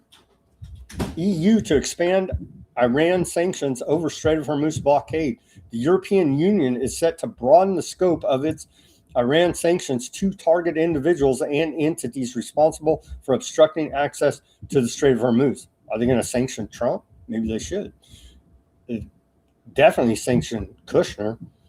There was a political agreement among ambassadors that we indeed would change the criteria in Iran's sanctions regime so that we could also list persons and entities that are responsible for the obstruction of the freedom of navigation in the Strait of Hormuz, one of the EU diplomats told Reuters. A second diplomat said the European External Action Service will need several weeks to prepare any new listings. The EEAS manages sanctions designations, while the European Commission is responsible for broader sectoral restrictions.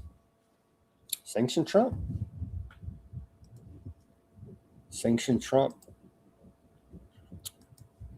Iran's Fars news agency shared footage of a safe shipping route in the Strait of Hormuz, which runs close to its coastline, stressing that passage requires authorization from Iran's Islamic Revolutionary Guard Corps. The main route for vessels entering the Persian Gulf passes between Lark and Qasim Islands, while the outbound route is designated to the south of Lark Island. I don't know. They put out a video, not much to show. A bunch of tankers in there, I guess, waiting to get pirated by America. Or maybe whacked by Iran.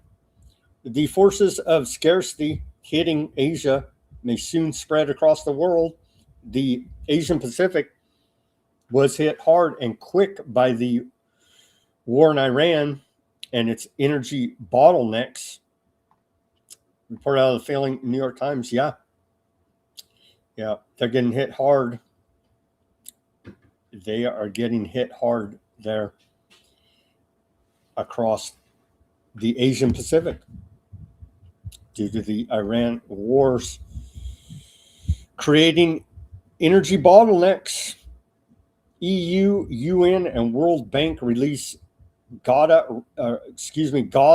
rapid damage and needs assessment, estimating that Gaza requires $71.4 billion for recovery and reconstruction work in the next decade. And so that's wonderful. I'm sure Trump and Kushner and the crew will profiteer handsomely of building up Gaza into a 15-minute technocracy dystopia.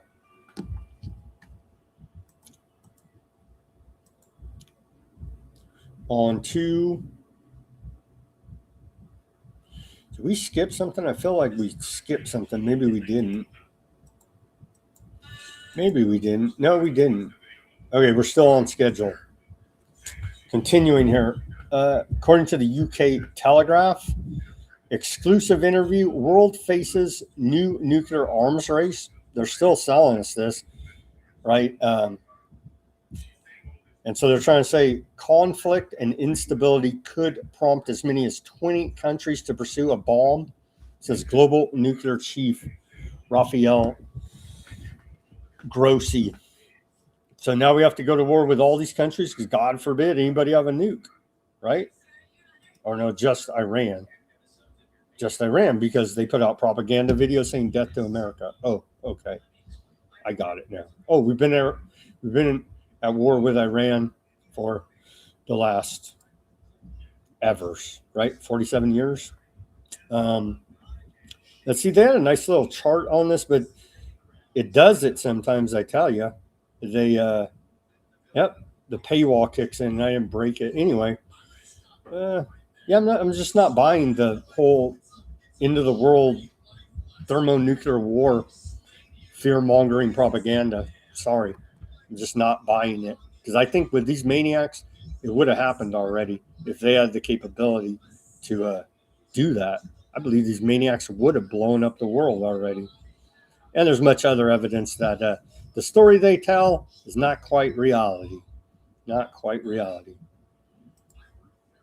Undersecretary Michael of the Department of War, he says the signing of the Small Business Initiative and Economic Security Act by President Trump marks an official reauthorization of the Department of War's war materials procurement programs. It's called SBIR and STTR programs. The War Department will continue to strengthen America's defense industrial base by prioritizing commercialization through the ingenuity of American small businesses and academia. So there you go. We can put our best and brightest into the war machine. By mapping investments directly to the Department of War's critical technology areas, we will equip our war fighters with the technology required to strengthen our lethal arsenal of freedom. The lethal arsenal of freedom is a great profit for the military-industrial complex now, isn't it? There you go, meme of the day from the Department of War, locked in with an evil-looking eagle there, right? With alleged hypersonic missiles. I don't know. What's gonna go on here? If we crank up the attacks on Iran, are we going to see hypersonic missiles? Are we going to see directed energy weapons? What are we going to see here?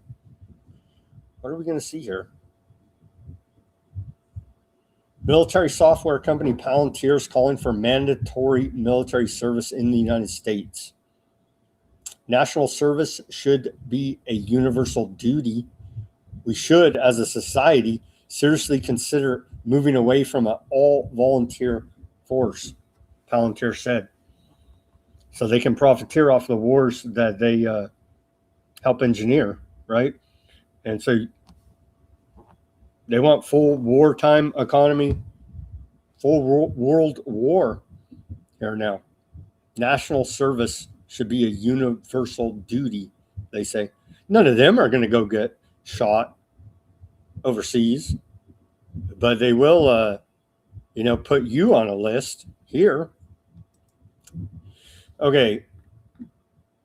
Because how about peace? Oh, if you're a disabled veteran calling for peace in the Capitol, you get arrested in America here. Wave your flag and your stupid red hat. And it pisses me off just thinking about it here now. Let me get back to the news. The Technological Republic, of course, that was a confession written by Alex Karp. The Technological Republic, hard power soft belief in the future of the West. And he's a self-admitted murderer, psychopath. But don't forget, he said he's the only one of all these psychopath, baby-eating, blood-drinking, crazy people. He's the only one that gives conspiracy theorists a voice at the table at the Bilderberg Group, you see. So keep that in the back of your mind as we go through this. Here's Palantir. They posted this, 2 days ago, 2 days ago, April 18th. They say, because we get asked a lot, the Technological Republic in brief. Let me read you a summary put out by Palantir, again, of the confessions of the Technological Republic, written by their CEO, Alex Karp, who's threatened to spray fentanyl via a drone on analysts that talk down their stock. He's bragged about their kill list they create. So that Alex Karp, he's also sitting on the Bilderberg Group steering committee as well this last year. Okay. Silicon Valley owes a moral debt to the country that made its rise possible. The engineering elite of Silicon Valley has to affirm obligation and participate in the defense of the nation. We must rebel against the tyranny of the apps. Is the iPhone our greatest creative, if not crowning achievement as a civilization? The object has changed our lives, but it may also be limiting and constraining our sense of the possible. Free email is not enough. The decadence of a culture or civilization, and indeed its ruling class, will forgive only if the culture is capable of delivering economic growth and security for the public. That's why they're all building bunkers right now, isn't it? Because none of this fraud is able to actually develop economic growth and security for the general public, Joe Blows, you and I. The limits of soft power of soaring rhetoric alone have been exposed.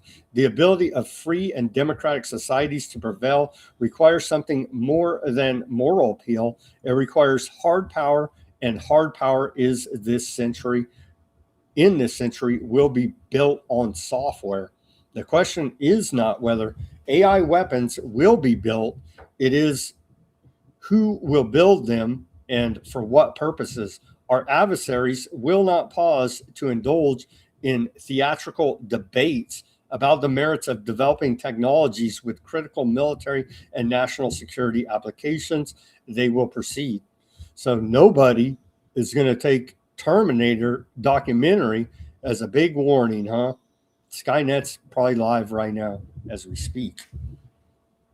Or we're pretty damn close.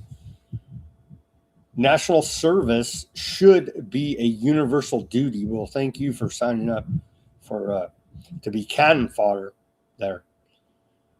We should, as a society, seriously consider moving away from an all-volunteer force and only fight the next war if everyone shares in the risk and the cost. Yeah, it's not going to work that way, though, is it?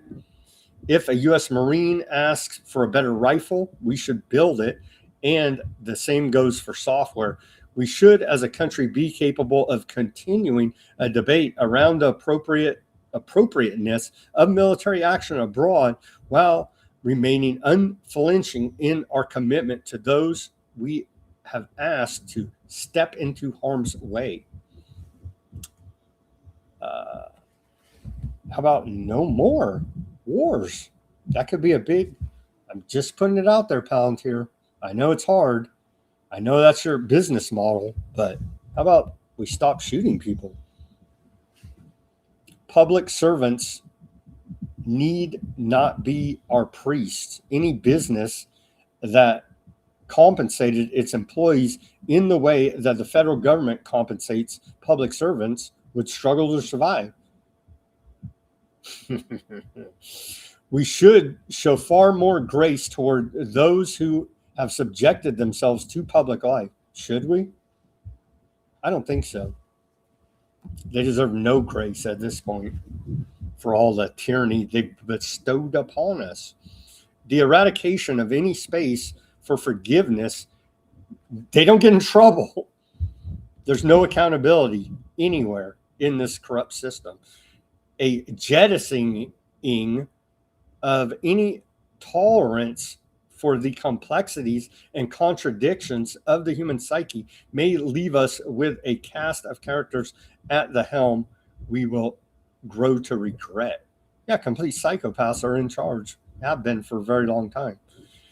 The psychologicalization that's a new word, of modern politics is leading us astray. Your buddies in software are social engineering using social media, and that's why the military DARPA gave us the internet, for God's sake.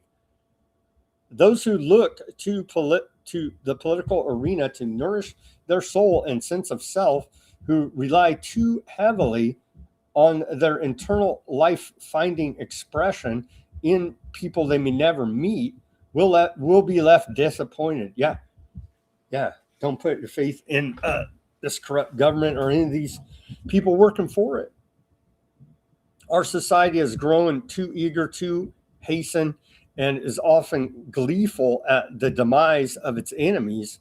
The vanquishing of an opponent is a moment to pause, not rejoice. The atomic age is ending. One age of deterrence, the atomic age, is ending, and a new era of deterrence built on AI is set to begin, i.e. Skynet. No other country in the history of the world has advanced progressive values more than this one. The United States is far from perfect, but it is easy to forget how much more opportunity exists in this country for those who are not hereditary elites than in any other nation on the planet. American power has made possible an extraordinarily long peace. What are you talking about?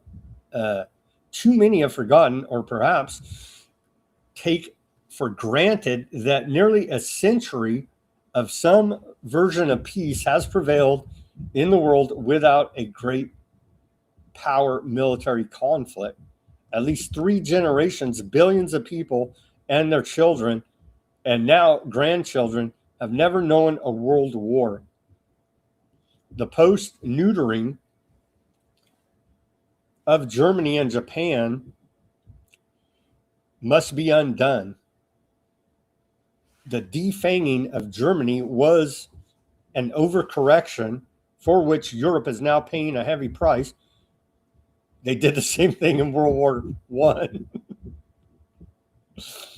A similar and highly theatrical commitment to Japanese pacifism will, if maintained, also threaten to shift the balance of power in Asia. We should applaud those who attempt to build where the market has failed to act. The culture almost snickers at Musk's interest in grand narrative, as if billionaires ought to simply stay in their lane of enriching themselves. Any curiosity or genuine interest in the value of what he has created is essentially dismissed, or perhaps lurks from beneath a thinly veiled scorn.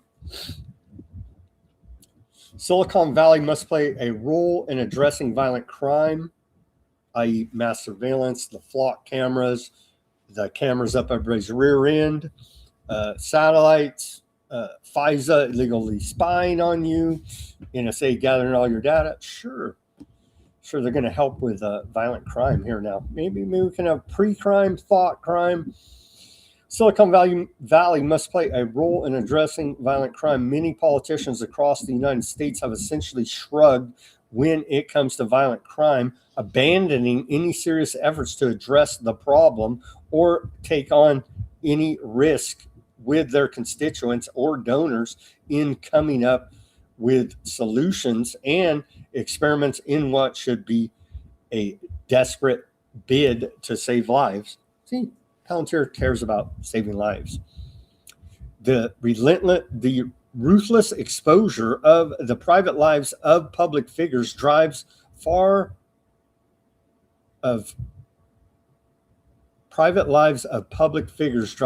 too much talent away from government service. The public arena, didn't TMZ opened up their office in DC, right, recently? And so they deserve more exposure. You signed up for this, you're corrupt, it's all bad, and so you deserve public shaming for serving the crime syndicate, actually, in my opinion, at this point, for all of the failures of the system. And you need to answer, why are you working for these criminals? You're not changing the system, so don't even try to sell me that BS.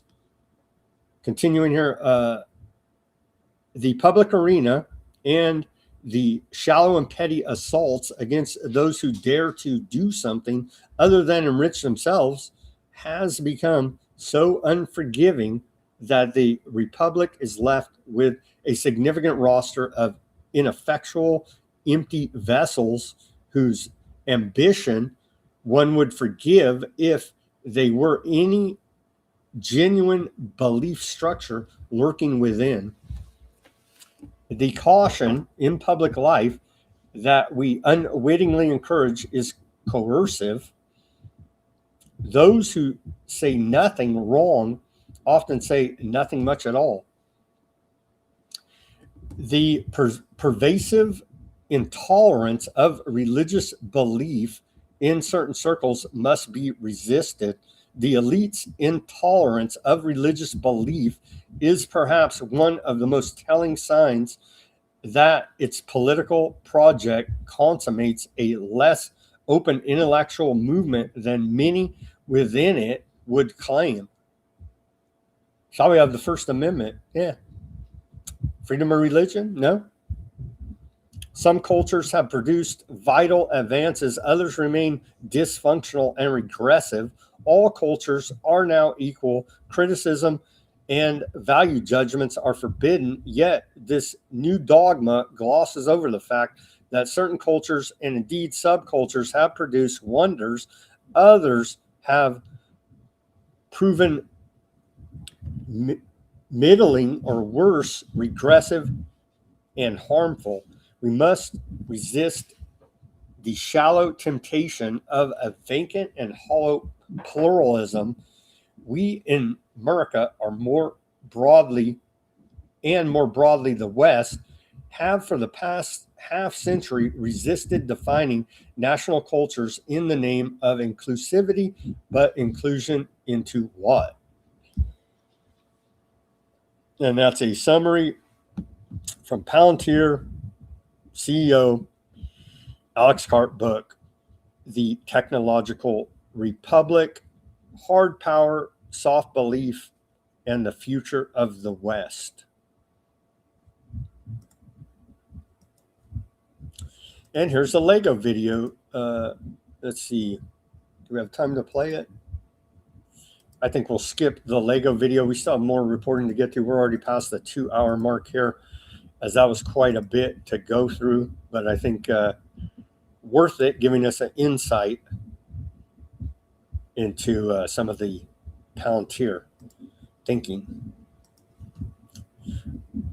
Boko Haram is holding 400 plus women and children kidnapped. They've given Nigeria 72 hours to pay about 2.7 million pounds ransom, threatening to execute them if the government refuses to pay the ransom, according to a report out of UK Telegraph. Horrific there, obviously.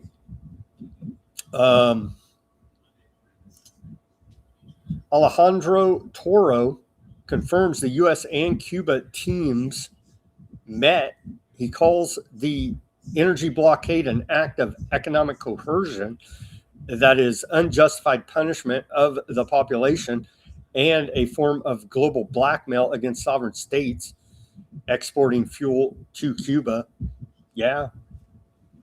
It's an economic act of war, siege, part of war. U.S. Department of War says within 60 hours of the tanker explosion under Panama's bridge, remember we reported on it and showed you that. Within 60 hours of that explosion down there in Panama Bridge, structural engineers were on site and to assess the damage and ensure infrastructure resilience and public safety. So imagine that they're already rebuilding that. I guess the damage wasn't even that. Here's the aftermath. I guess it stood. It did not collapse there.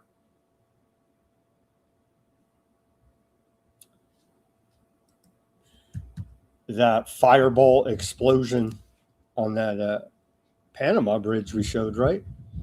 I guess they're saying this blew up. There you go. And the bridge stood. The bridge stood there. U.S. Southern Command, we're building the Greater North America project here now. They whacked three more alleged narco terrorists, part of Operation Southern Sphere. Here's the short video. And this is, again, extrajudicial assassinations. This is murder.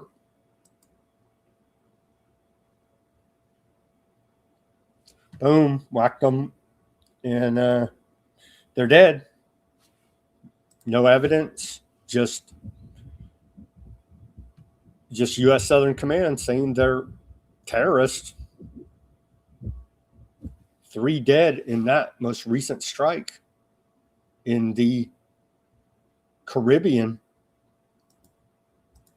And since the start of Operation Southern Sphere, the United States bombing campaign, murder campaign, has killed at least 181 people, all civilians, since the narco terror campaign began in early September. Yeah, straight up murdering them. Okay, they're the bad, worst guys in the world, smuggling drugs, contraband, whatever, highly illegal. Okay, arrest them. Take them to court. Show us the evidence. Convict them, like how it works. You can't just whack them all day. Well, they are 181 people so far, according to our own government. U.S. Philippines launch largest Balkatam military drills near Taiwan, highlighting regional security partnership amid global tensions. Philippines and Philippine and U.S. forces are set to conduct maritime strike exercises on a remote Philippine island near Taiwan as part of annual drills that begin today, with the Philippine military chief saying the activities will assess preparedness under real world conditions. The exercises run from today through May 8th. And so, yeah, who knows? Who knows? They may do a real attack on China. Who knows, man? Because these things do a false flag attack. They do always coincide with drills. So who knows? Who knows what these maniacs are cooking up over there at the Pentagon? But those military drills are going on. The European Commission has put forward a proposal to fully restore its 1978 cooperation agreement with Syria, signaling deeper engagement ahead of formal discussions with Syrian authorities in May, according to a report out of Reuters. So, yeah, Al-Qaeda-run Syria is getting right back into the fold of the Anglo-American establishment. Pakistan suspends $1.5 billion Sudan arms deal after Saudi Arabia pulls funding.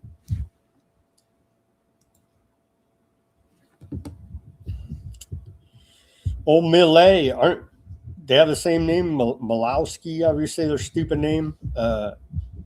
Netanyahu and Javier Millet are hanging out. They're hanging out, man. They've been hanging out all weekend. Bibi put out this photo. There you go. Take a chainsaw to corruption over there, Millet. Oh, they're both Malays, huh?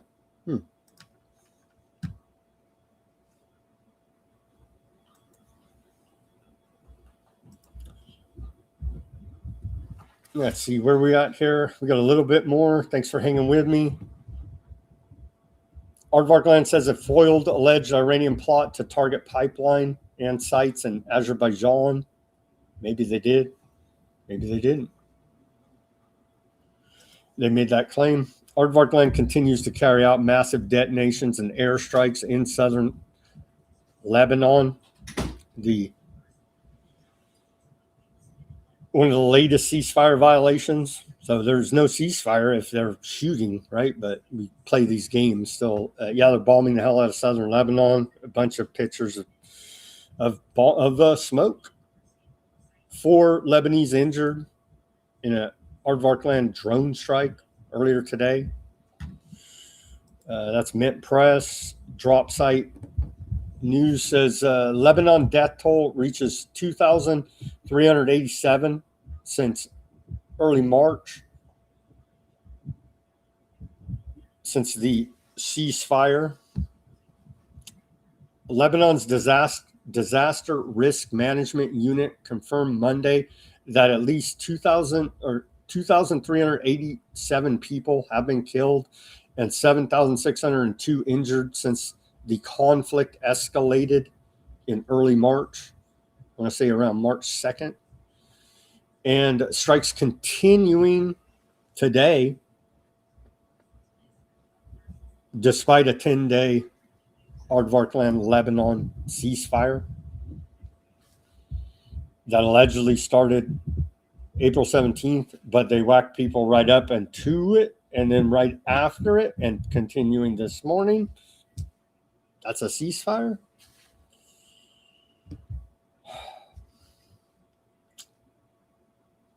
There's footage of their tanks violating the ceasefire, essentially. Stealing land, still trying to steal land because they got to build out that greater Aardvarkland project. So we continue to report here. Aardvarkland told people to evacuate Beirut's southern suburbs, then hit city center. That's a report out of the Washington Compost. Yeah, they hit the southern part as well, though. That's a funny headline. They're bombing the hell out of the place all over the place.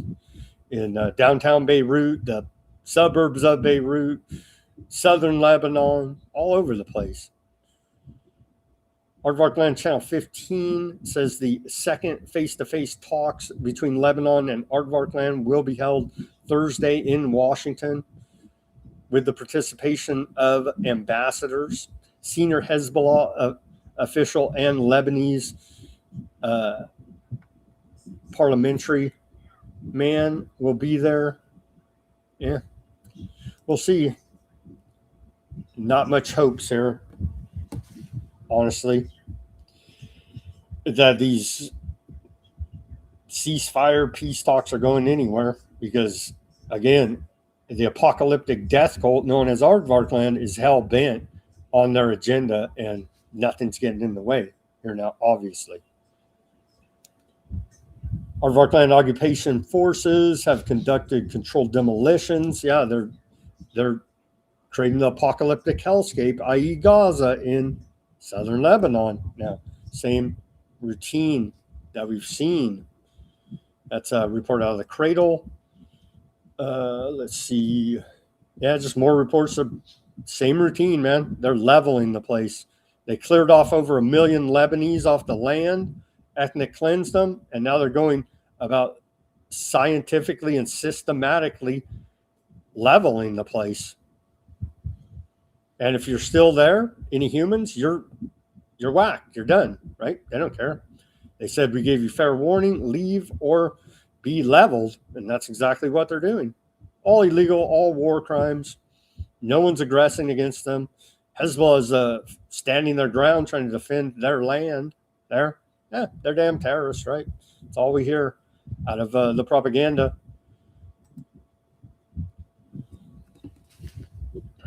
Over here in America, Lebanese parliamentary speaker Barry said the U.S. is actively trying to extend the ceasefire between Lebanon and Aardvarkland. Meanwhile,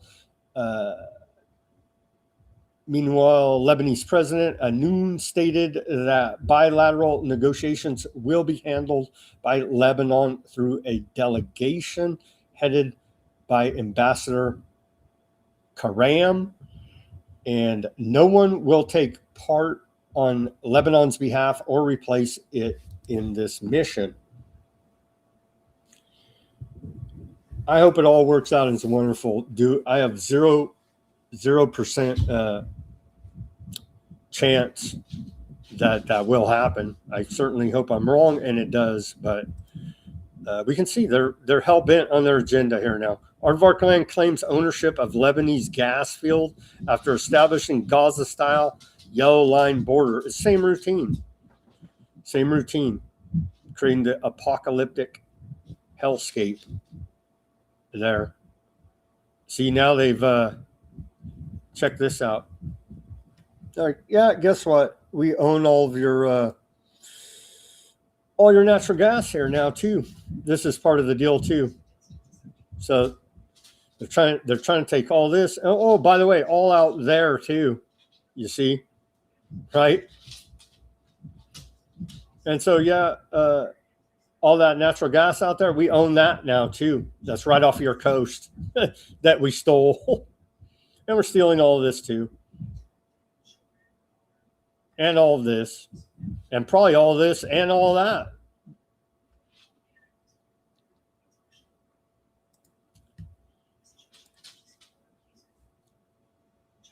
Hezbollah is hiding out there in the ocean, in the sea, underneath that natural gas, right? Sure they are.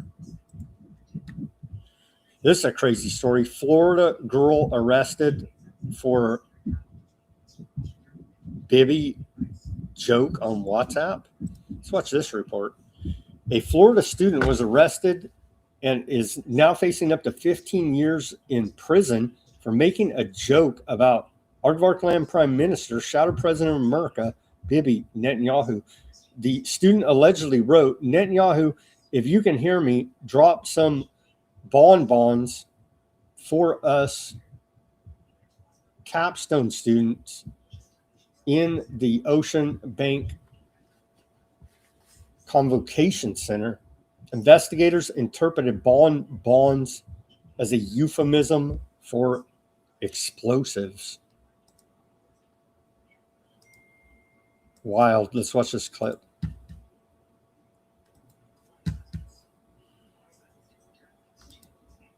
It's unfortunate because I'm assuming she's a senior and going to graduate soon, and now this is going to jeopardize her ability to graduate. A 23-year-old FIU student charged with a felony over messages she wrote in a school group chat.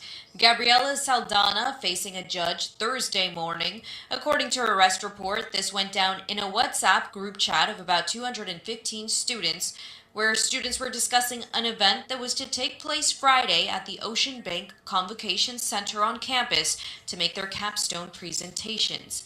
An FIU police officer read some of the statements in court. The exact words utilized was, "There's going to be a bomb in the Ocean Bank Convocation Center, and it's going to be at Jonathan's fault," one of the members in the chat. 7 News obtaining some bits of that chat. It seemed the student wanted the event rescheduled and wrote, quote, Netanyahu, if you can hear me, drop some bonbons for us Capstone students in Ocean Bank Convention Center. Other students wrote they didn't take that text lightly. She later in the chat wrote, quote, I wrote a dumb joke that should not have been made. I can understand your position, Ms. Corey, and you're saying this is a joke, but to an objective person, it's not a joke, and there would be enough for probable cause. I'm not saying it's enough for beyond a reasonable doubt. I don't know what the state's going to be able to prove at trial, but for purposes of this hearing, I believe there is enough for probable cause. That's crazy.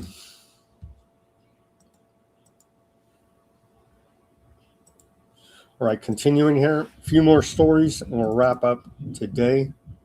We have quite a bit still. Let me blast through these. OhioNews.com, 86% of Ohio University students vote in favor of anti-aardvark land referendum. A referendum demanding the school divest from aardvark land investments.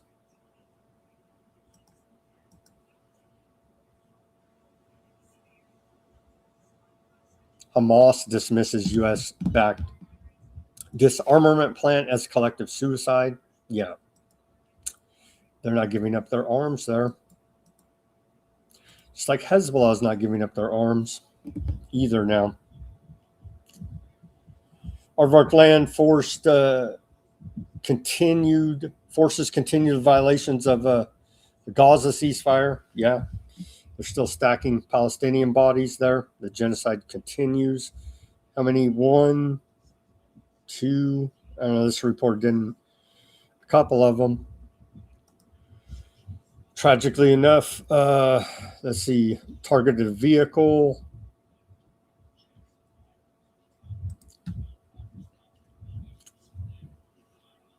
Blew up this Palestinian vehicle. Local sources in Gaza report that Palestinian resistance forces in Gaza targeted a vehicle belonging to collaborator group led by Aardvark land militia. They have fighting groups in fighting groups in fighting groups, right? Netanyahu isn't the problem. He plays on Aardvark land's desire for war, Haaretz says here. There you go. That pretty much says it all right here.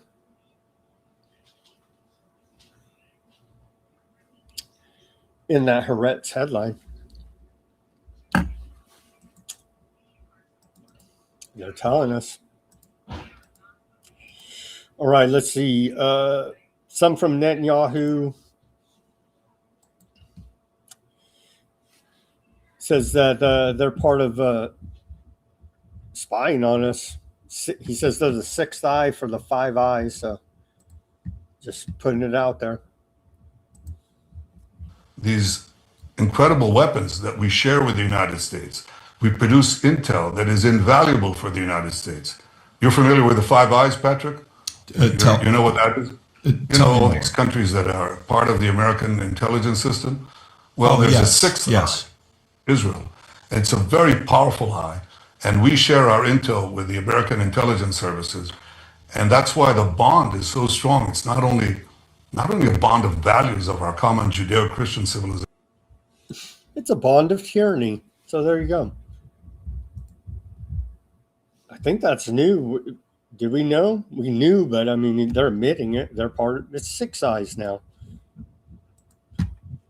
Violating everyone's Fourth Amendment rights. There they are. Millet and Bibi. Bibi posted this on his X account there. The two cousins or whatever they are, here they are. Javier and Millet. Doing the thing proudly, right? There you go. Amazing. Here he says, with certain cultures, it's not possible to coexist. So he's talking about everyone except for their crew, right? Es decir, hay cosas que están bien y hay cosas que están mal. Y ahí no hay lugar a discusión. Yeah, sorry, no English translations there, but I did see it a couple places, so I believe that is what he said. Here they are, amazing. Mike Huckabee with the crew there.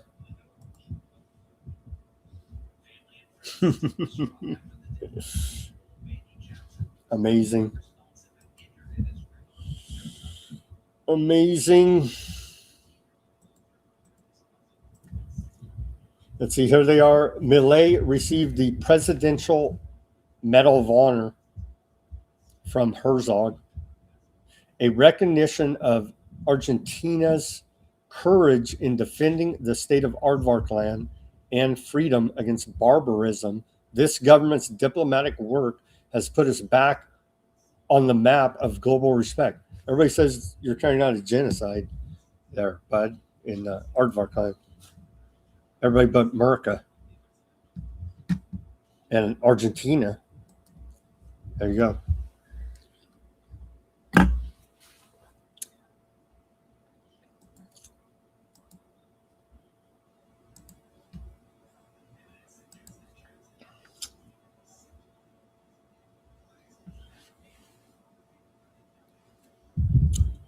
And that is Aardvarkland's highest civil distinction, the Presidential Medal of Honor.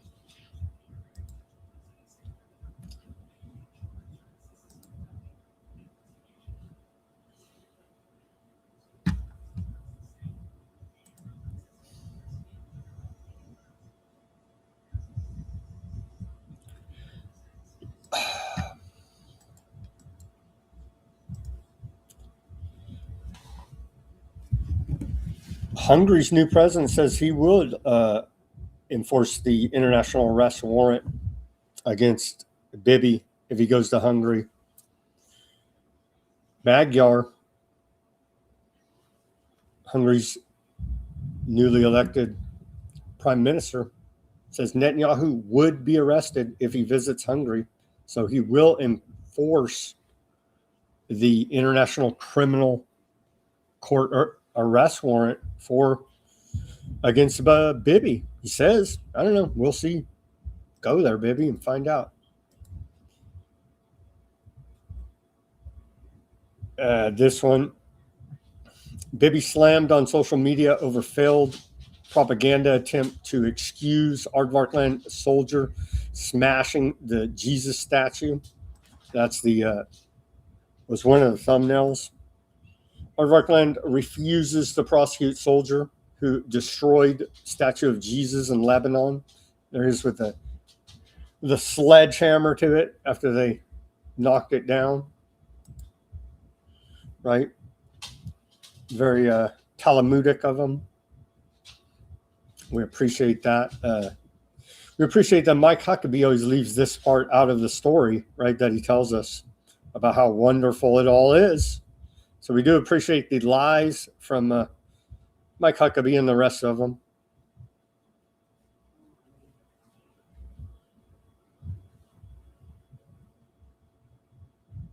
Polish foreign minister urges accountability for religious crimes, human rights abuses.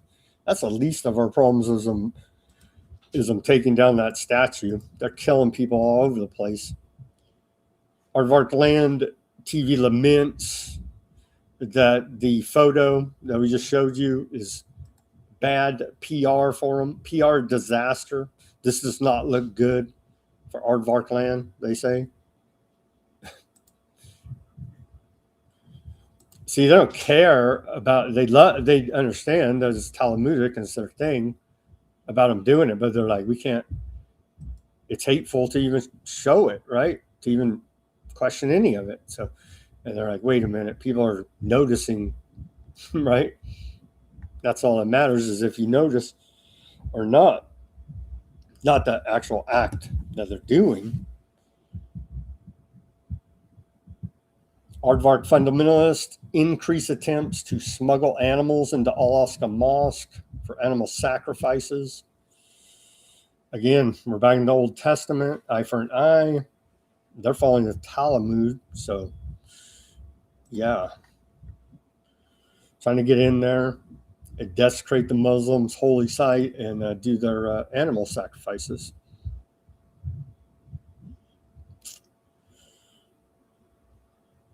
Here's psychological warfare put up by aardvarks in the occupied West Bank. It translates to, there is no future in Palestine.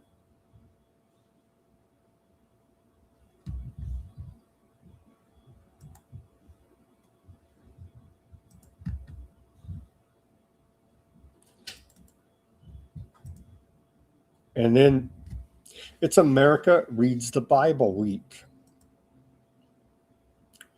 Here's how it started. And then Trump is going to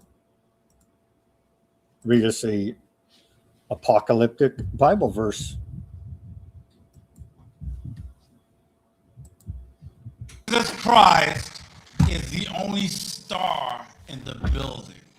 Amen.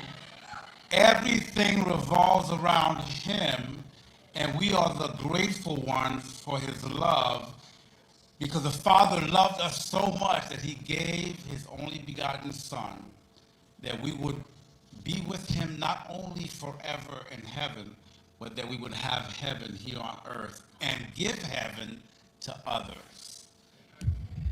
And so now we're employed by God to read. America Reads the Bible Week. And I wanted to show, I thought this was kind of funny. Well, here's the sponsors, the partners of this America Reads the Bible Week. The partners there, and then the readers I found very funny. Former head of the CIA, Mike Pompeo. Really? Trump's going to come up reading this apocalyptic verse, tying into the building the third temple and all of that fun stuff. Pete Hegseth, we negotiate with bombs. Maybe he'll cite, maybe he will cite Pulp Fiction again for Lucky there. And so all of these characters, I hope and pray that they are genuine, but a few on there, like, I don't know, the head of the CIA, former head of the CIA, I have questions about. But Trump will be reading the Bible, specifically Chronicles 2:7-11 through 22 in the Oval Office tomorrow from 6 p.m. to 7 p.m. Eastern time. So we'll have it. He will have done it for tomorrow's show. The passage is exclusively about Solomon's first temple, the original one built 350 BC. The first temple was destroyed by the Babylonians in 586 BC, and the second temple by the Romans in AD 70. Last month, I warned that the Alaska Mosque, the Golden Temple, had reportedly been wired with explosives by aardvark. That's a finance lot on the X. Let's watch this clip with Bill Cooper talking about it. What role in the Middle East again does Israel play in this? Israel was created as the instrument to bring about the Battle of Armageddon and the fulfillment of prophecy, a war that will be so terrible, where nuclear weapons will be used, so that the American citizens and the other people of the world will get down on their knees and beg for no more war. And what is the answer to that? They're going to be told the only way we can guarantee no more war is if we destroy the sovereignty of nations and we come together as one humanity and government. Right. And I'm telling you, unless the American people wake up and stop it, starting in about 1996, the Battle of Armageddon will become a reality. He laid out the blueprint for everything we're seeing today. He knew why it had to happen, he knew who was behind the curtain, and he knew what we should expect next. Read the book of Revelations, whether you believe in the book or not, read it, because the men who are bringing this about are using it as their script. This interview was recorded in 1992, and as you listen, you'll understand why his blueprint still matters today. Because he said it would all unfold exactly like this, down to the smallest detail of the script. And I get people who still come to me all the time and say, Bill, you're all wrong, it's the Jews. The Jews are subverting the world. Man, it's not the Jews, it's not the Catholics, it's not the blacks. It's these men who belong to the ancient mystery schools, who meet in secret beside the fate of the world. And they belong to all different races and all different nationalities and all different religions to the public point of view. But in secret, it's a different story. He claimed the fate of billions rests in the hands of a small group of people. And their strategy, he said, is simple. Keep us watching the circus so we never look behind the curtain. At the highest levels of all countries, they all belong to the same club. And we, the people, sit back and we watch this grand drama, which is being played out for our benefit, not theirs. If it wasn't for us, they wouldn't even have to do any of this. But you see, they just can't come out and destroy all of us because they need slaves. They need people to make their shoes, and make their cars, and mine the ore. They need worker bees, and that's what we are. His name is Bill Cooper, and what you're about to hear is his warning to the world. He believed that if you don't spare the time to hear this message to the end, if you don't make the effort to understand it and finally wake up, then you're participating in the great deception just as much as they are. His words, not mine.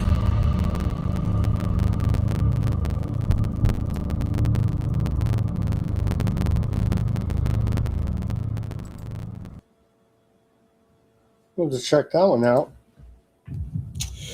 All right, guys, that's let's see. Strokes at Coachella. They did a video montage of U.S. imperialism and yeah, and the genocide in Gaza. I would show it to you, but it's probably copyrighted.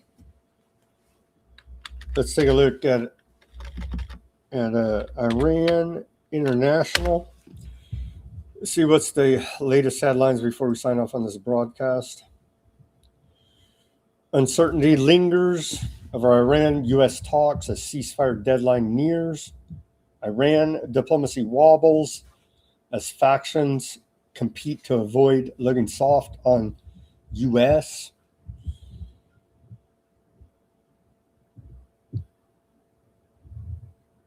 Vance expected to head to Islamabad for Iran talks. Trump unlikely to extend ceasefire. Wall Street Journal. And that's it. The latest. All right, guys, thanks for hanging with me on this Monday. Iran War Day 52. Man, it's not looking good. It's trending in the wrong direction here now, as it looks like the shooting may increase. It may increase here now, sadly enough. Let's pray for peace, that cooler heads will prevail here now. If there isn't that much money, they got to they got to want peace, right? So we'll see.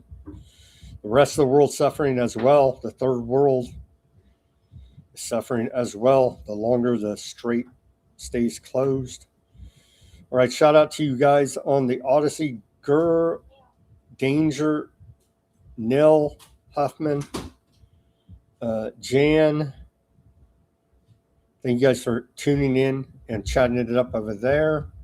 Thank you for tuning in on Odysee, X, Twitch, Kick, Bitchute, Facebook, YouTube, and Rumble. Let's see. Yeah, we had the regulars. It looks like Fat Bob. Thank you for tuning in. Carrie.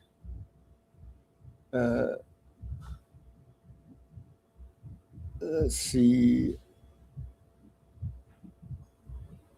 Karen. Over on the Mac. On the YouTube. Lurley.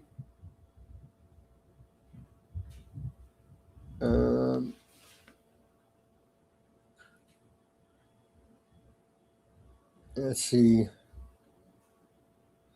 Millie Thomas. It's a Milowski. They're